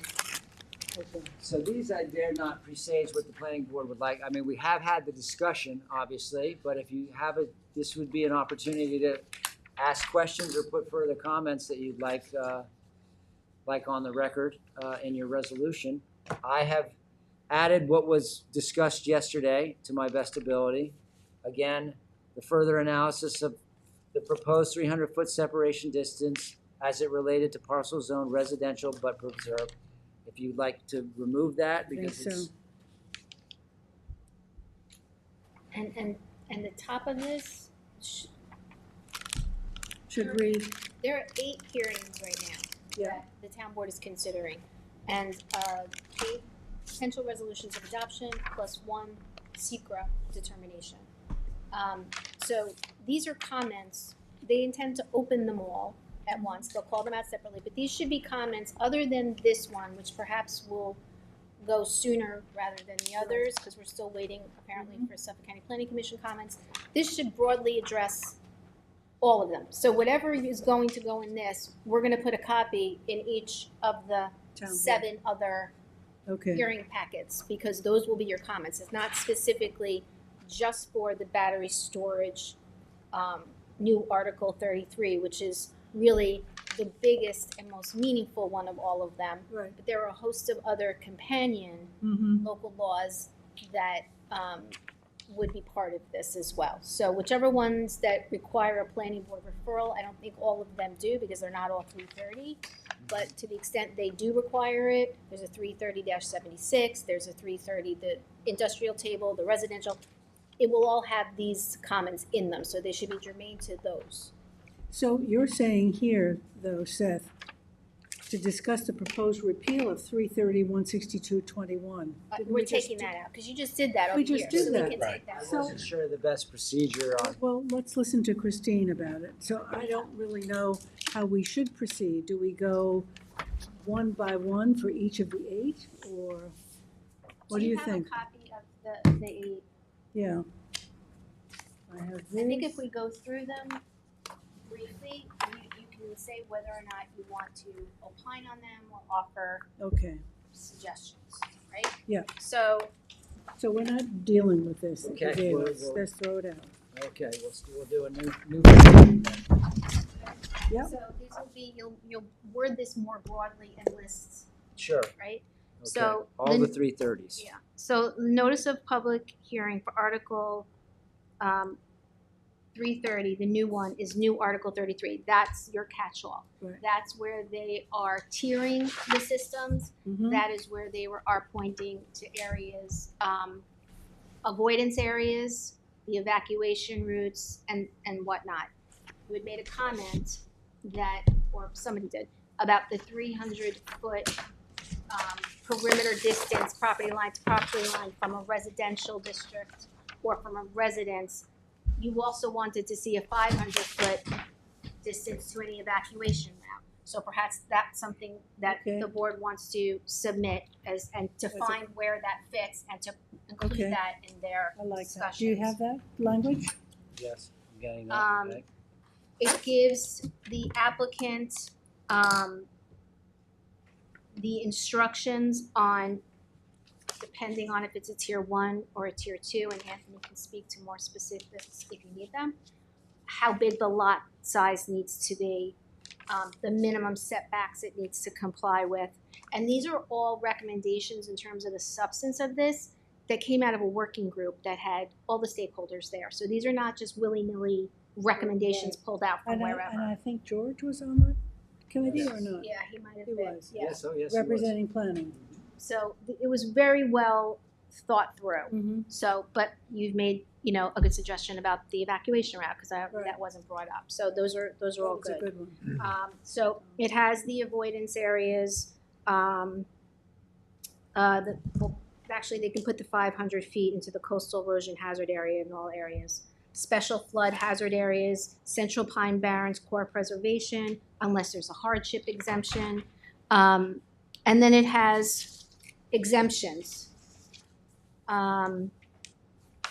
If you're doing new or refurbished batteries installed in the equipment, devices, and vehicles that are they're designed to power. So if you're doing a like exchange of a replacement, you don't have to start all over again and go through this process. Batteries in original retail packaging that are rated at 300 watt or less or contain 25 grams or less of lithium metal. So it goes through a whole host of exemptions that don't need to go through this process. Correct me if I'm saying anything wrong. I'm just trying you're to spot on. keep everybody. They're allowed to repair. If something goes wrong, they can repair and replace in kind. They don't have to go through this whole process. They still have to comply with all the health and safety and the building codes and the fire codes. They don't have to start over Right. with a whole big thing. Okay. There are special exception standards generally for tier 2. As I touched on, the minimum lot size, the setbacks. It says you can't aggregate lots to try and get more on one lot. Uh-huh. There are maximum heights, screening, all that kind of stuff is provided, and fencing requirements. Talks about right-of-way for utility lines, protection of the aquifer, anything like, so for best and excess, under the 5, more than the 80, more than 1 has to do special exceptions. So peppered throughout here are, you can fall in between tiers, but if you're near this, we're gonna make you do that. If you fall in an area that's this, we're gonna make you do this too. So it's a lot of general standards and then very specific standards and special standards that they need to comply with. And they're in all order written to be- specifically for Yes. BESS now. They're new. Yes. Yeah. This is so it's a one package. one package. The other amendments are help in this effort because while they're not all very substantive, they do speak to 330-76. How is it as an accessory use? What will you allow? What is the size allowed? Where does that have to be? Mhm. It talks about how from now on, anything that is a tier 1 and 2 for type 1, Tier 2 is type 1. tier 2 is an automatic type 1 secret determination, and it's Mhm. gonna go through a long form EAF. So that's another local law that we're doing. The repeal is the one that you know. Then the building code 123- whatever, which you don't necessarily have a referral on, but that speaks very specifically to all the codes they have to comply with, the electrical codes, the fire codes, the building codes. And as they change and adapt, they're gonna be required to do that as well. So those all work kind of like in connection with this. This also talks about decommissioning plans and how thorough they have to be. It talks about the very thorough required peer reviews that have to take place. and how they're gonna have to hire somebody, a third party, to come in and do all this work, just so you don't have to worry about having all the knowledge of every whatever. We're gonna be able to have somebody come in Good. and go through all that stuff. And the applicant pays. They pay for it all. Staff doesn't have to have that knowledge. Correct, correct. But we have people that we rely on, and although Seth has become a little bit of an expert. I still through all don't of want to read this. about testing Um, methodology yet. Yeah, it requires all the kind of training that has to go into the local fire department, the EMS. They might have to buy things. They might have to pay for special training. They may have to, all this stuff is on the applicant. In the code. And in the code now as a requirement. Will there be a best manual? Will all this be in a little manual? This article, it's gonna be this. I mean, can planning then extrapolate and summarize these like a little cheat sheet?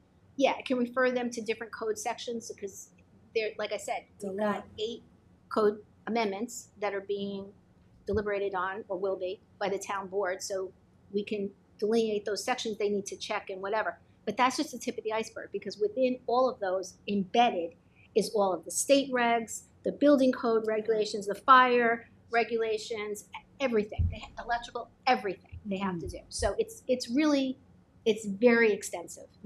So. And are those regulations actually specified, or are they referred so that if they're updated, they automatically? They are referred so that and it specifically says, and as they are updated, and they will have to keep current with all the stuff.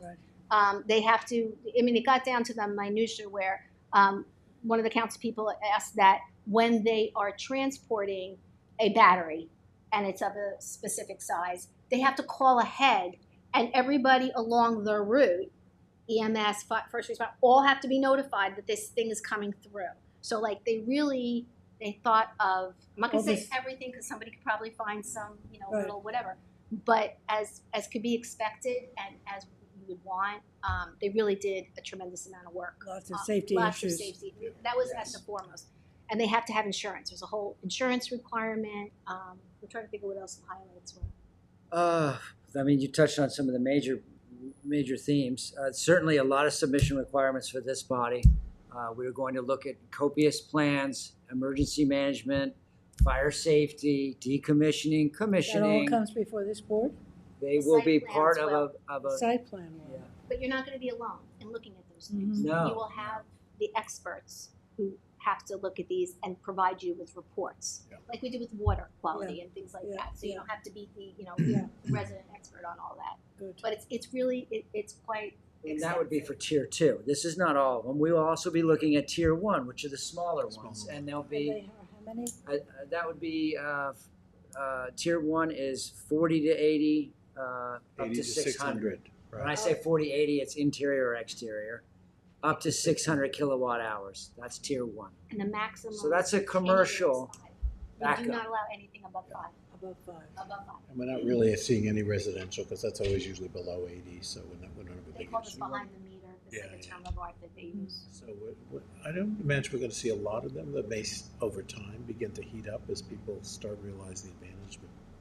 With the way they've done it has been so. It seems as though it's so smartly put together. If you're not going to get a fly-by-night operation in here, you're either going to get someone who is serious, who has the credentials to back it up, and it's going to be something that everybody can get behind, or they're not going to bother. Because they have to spend a fair amount of money. Oh yes, this is not a cheap proposition. Based on, the review we had previously, and I watched a couple of the sessions, on CTV, and then I read the press article, which I thought was a pretty good summary. But there was one thing that they had in there that I think I wasn't clear on after our sessions, was these individual units have to be in a building, right? They're not out in open air anymore. Like the original, some of the proposals we saw were. That's a container is different than a building. Can they be in a container, or they need to be in a building? I don't know the answer to I think the press said it I needed to put be in the in a code that building. They're in cabinets or containers. Well, that's not Yeah. That is not a building. So that might be one of your comments. You want to suggest or know that they looked at it and considered it. Because I think the press said a building. So originally, when this began, a lot of people were putting the batteries in buildings, and they had special structures just for the batteries. Right. Because of the developments in this, because of the issues that arose out of it being in a building, They have now containerized these because that has all of the protective measures are now, it's Inside the- insconced yeah. inside The a fire, all protective the fire shell. suppression is inside the So why don't container, we ask for a right? definition of container or, Oh, yes. I have I mean- containers or cabinets defined in the code. you do have that? I do Okay. have But that. I think But Tom's I- question mhm. is, Yes. can the containers be outside, or do the containers have to be in a building? Right.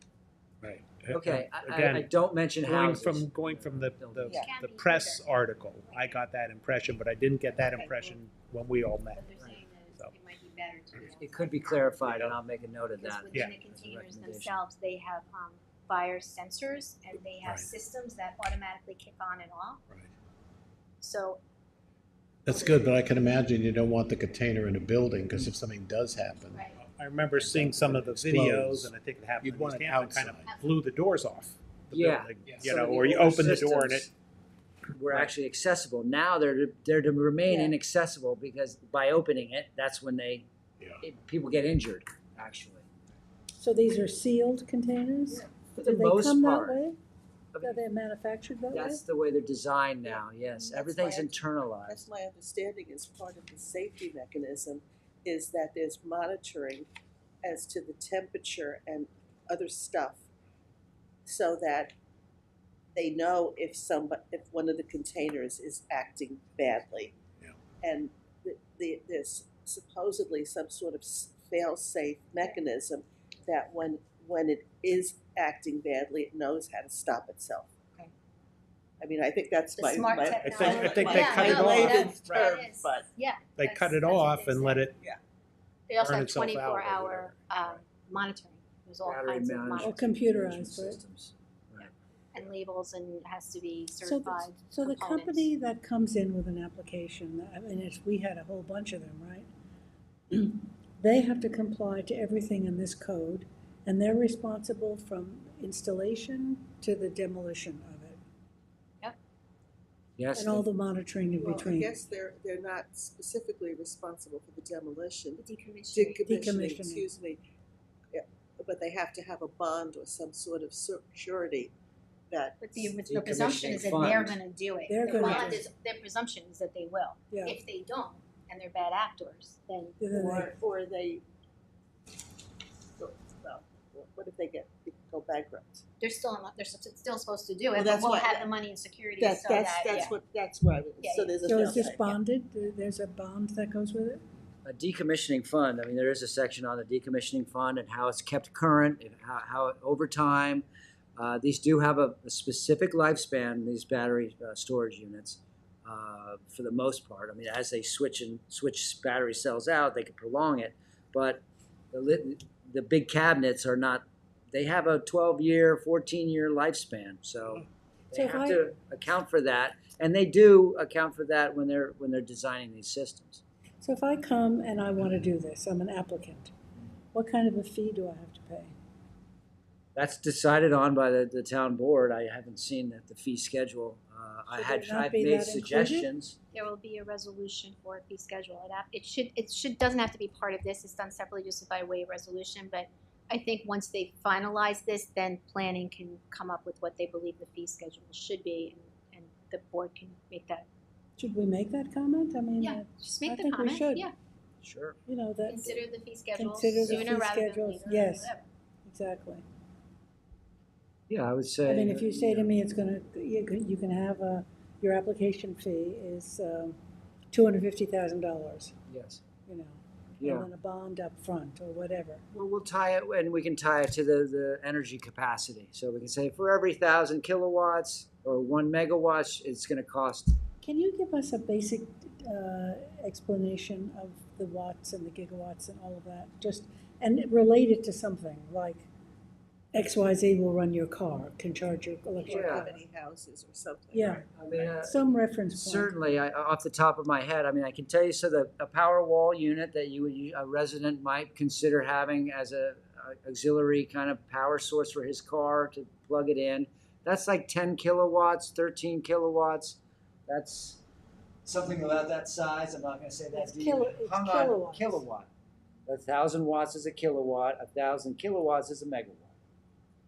And then you start throwing into how that energy is put out over time, and that's when you would put the H, the hours.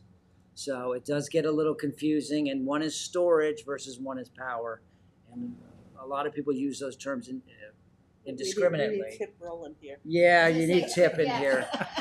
Tip Rowland had made comments about that at the town board level because he felt in a lot of ways, we were mixing time with power, Yes. right? But what we did, or what the board did, was mirror the codes that exist, and that's the language they use. So that's how it's measured. Yeah, although, and Tip was 100% saying that you don't know what you're talking about. yeah, But he was a little more polite. yeah. No, he has a lot of knowledge, but they can't do it that way. They No. can't right now do it the way. Well, we don't want to be out of compliance with all the other codes because we decided to reference something in watts instead of watts per hour. So we do just follow the regimen that it was put out there by all the other agencies.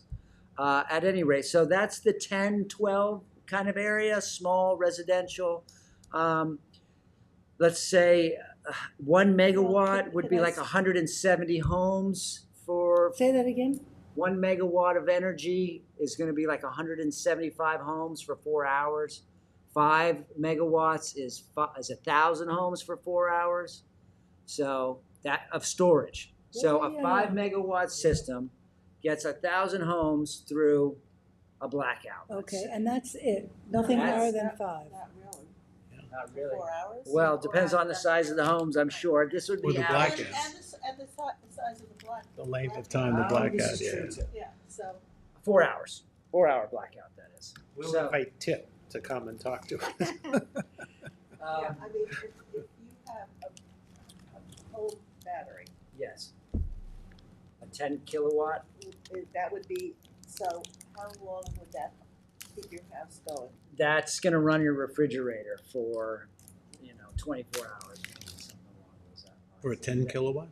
I think, one of the residential units, I can't speak to that. I'm not sure exactly how long. Again, it depends on what you're plugging into the thing. Yeah, I mean, I have a generator that's propane Yes. fueled, and it will run my whole house, including air conditioning, but I don't know how long.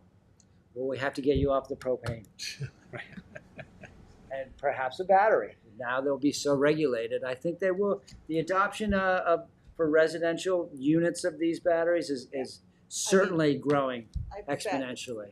Is there, I'm sure there is in all of this, that as new technology comes in, Yes. the code will be adopted or requirements will change? You can always do that, but like I said, the code that speaks to capacities and the technical things that they have to comply with and all that is as the code changes, upstate, fire, building, whatever, comes they from have to do the Right. current. They have to, whatever is the latest and greatest out there, they have to do. Does the municipality like Southampton have jurisdiction above the state, or do we have to comply with NYSERDA and? We don't have to, there's nothing from NYSERDA that, as I understand it, that we have to comply with, and we do have to comply with the state in general if they have Yeah. laws, but we have local municipal home rule Jurisdiction. in connection. Okay. Yes. We can be more restrictive. But we can't as be well, less. but we can't be less. That's the rule of thumb. And so we have put some very, very robust provisions together. And I think we spent a lot of time. This is the second time around it's been presented. So we've gone to back to the drawing board and tightened it up even further. And it will allow for, I think, to grow with the industry, but still be functional as the codes are developed and the standards progress. But this is one of the most highly regulated spaces I think you'll find. I mean, I have my list in the building code section, which was 123, building construction that is. It has 22 different citations for NFP, UL, all these different national standards, testing methods. I mean, there is, the one thing we rely on is the UL certification, same thing you would see at home on any light. These batteries come with a UL certification. That tells you right off the bat, is this thing accepted by the underwriter's laboratory. Then, once you go above 600, they put this thing to the test, a runaway thermal event, and they give you a report saying this is how that model performs under these conditions. If it goes up in flames, will it propagate throughout the entirety of the unit? And they will give you how it happened. You know, it's a each one of these above 600 will have that report with that model, and you'll be able to say, wow, this didn't do very well. It was, I can't say I've seen one yet, but maybe it'll speak to how. Redesign it, yeah. Yeah, they would. Are most of these battery storage batteries being manufactured abroad, like in China, or? I mean, that's changing. That dynamic is changing probably right now as we speak. I know there's a big push by the previous administration to have more batteries built here in the United States, especially because a lot of the ones that were brought in from overseas, those were the ones that were susceptible to burning up. And that actually sparked a lot of fear throughout New York City and throughout New York. It was actually the smaller units that were found in these little motorized bikes and these little hoverboards or whatever that were sparking up because they were made in facilities that were unregulated overseas with inferior products that really weren't The airlines, certified. the airlines are really getting tough now, you know, in terms of carrying batteries and battery packs on board. Yeah, it's got to be in the cabin and not in the. Yeah, that's right. In the check, or no, vice versa. In the check luggage, not on. Not on the plane. It is a fast-moving area, and I hope to adopt. I hope that you're comfortable adopting it. This legislation. As the more we wait, the more it will. So how do we adopt it, Christine? How do we just do a blanket overall thing, or do we submit some questions first? And what's the process? If your general feeling is that you've raised a couple of issues, if you have any other thoughts that you would say, you know, to consider, you can ask them to consider it. I would do one blanket referral report back to them and listing, as Seth will do, all of the ones that needed to be referred to you, and then adopt that. Like 3:30, Yes. Good. I'm hoping Just that put can a be copy one in each. title. Yeah, one title, and we'll put one copy in each of the hearings, and the board will see what your comments were. We were hoping to get something today because the board is going to open the public hearing on the 27th, Tuesday, and hear it. I do not believe they will vote on them that day because we are waiting for Suffolk County Planning Commission comments, but I think that they're going to be fine with this. Will they just say up to local? They might say a local determination at this point, or not. They might have comments, but I think they know where we're going, and I think they've seen the code already. I just think Janice has to go and actually do a formal presentation to them. But the idea is to get this on the books so that we can start, and we'll definitely I believe we'll be doing the repeal on and we did Tuesday that. at the very least. That was the one that I That think you you had guys said all was had no- time sensitive. Yeah, Oh. because if you get that, the moratorium ends on the 27th. I'm not terribly concerned that we're going to get a rush of applications within the next couple of weeks, but at least with that repealed, our code is open. prohibitive. So there's nothing you can't do it. So we've got that one. So do you want to We do did a verbal resolution that he can write up and just? We have that one. That was the first one we covered. That one's done. I mean, the one with all these referrals, so she can have it for next week. And you brought up another couple of The issues. one about confirming whether like this housing or building. Housing, how does exactly. housing of batteries fall in? And then Containers can be not inside, cabinets cannot be inside. Clarify, make sure that's clear. And talk about the fee schedule recommended. Schedule. Schedule. And what about, is there like a maximum situation where if we have 30 battery storage, commercial, Saturation. Saturation, is there a It's cutoff not in there, point? but maybe that's a suggestion to Yeah. have a saturation limit. A saturation cutoff point. So like a physical area, you mean? Physical the number. It depends on size though. Depending on too. size. Well, Just the one size. thing, well. So and there they're are different. stipulations for the sizing of a battery that a business can put onto their parcel. Mhm. And that, we did have it, We're almost done, Anthony. we did, that means in aggregate Five townwide. businesses. Five parcels, Next year, yeah, they yeah, all had them. exactly. It's like we don't want another one. So Yeah. maybe you put in a This is an umbrella. broadly worded one that says Is that it right From still the- rating? one of the Museum. considerations in the special, make it a special consideration Yes. is that the board can take into account the number and size and whatever in the immediate area. Have to come up with some density regulations. Cumulative Yeah. total. So I do have in the code that they have to submit, the applicant will have to submit a list of all the other batteries that are found within a 1 mile radius and their capacities, so that you guys will know. That's Wait a already in minute. there? It's in there, yeah. Well, it says that they'll Kind of like submit cell and we'll tower know, code. but there's no ruling about how many you can have. Does it say, is The that fire part of? code strictly regulates separation distances Okay. within a within a lot. Within a lot, right. We have provisions for non-aggregation Okay, in the code. yeah, that's but within a lot. Parcel by parcel, Yeah. there is a restriction, again, when you're in the tier one, the moderately sized ones, you can only have so much storage as your average daily use.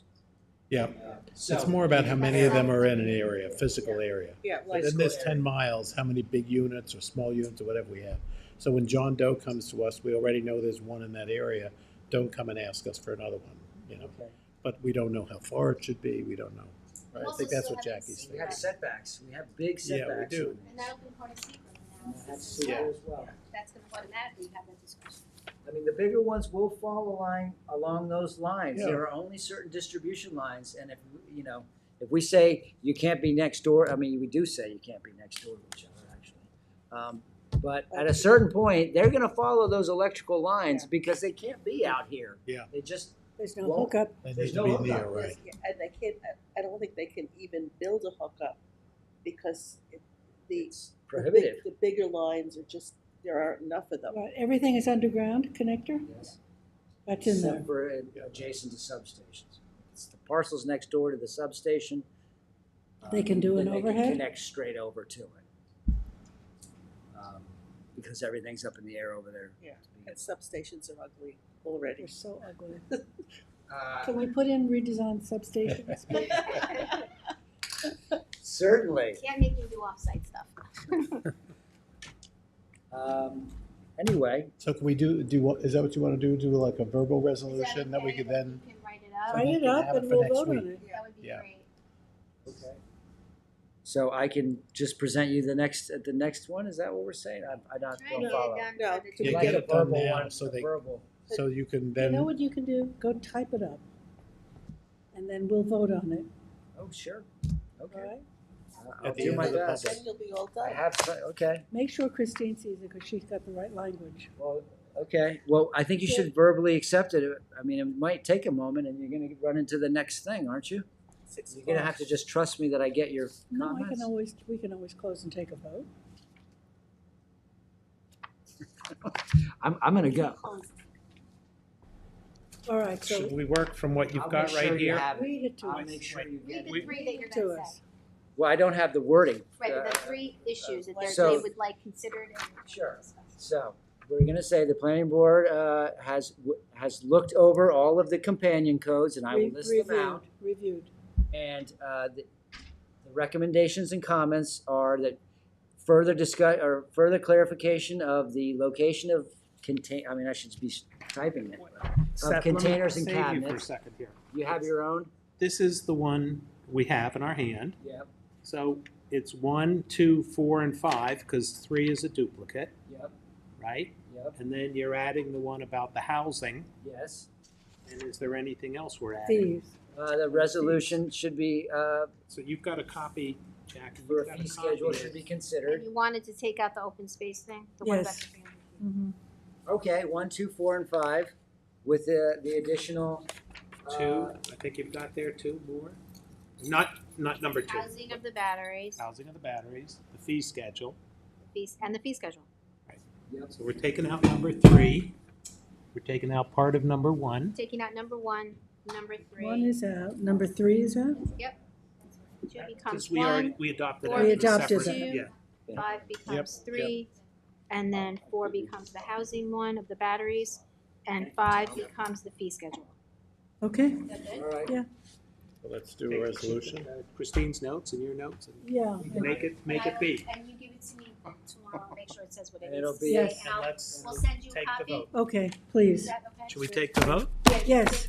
So I'd like to, the report, the planning board referral report to the town board best legislation we've reviewed, and we will adopt the report. So I have a motion. With the With the report or the Resolution. The resolution. with With the the comments to the Right. town The board. referral, the resolution of referral. referral. Said the referral. Right, By- okay. Motion by Tom, Second. second by Gloria, and all in favor. Aye. Opposed, abstentions, 4 in favor, 3 absent.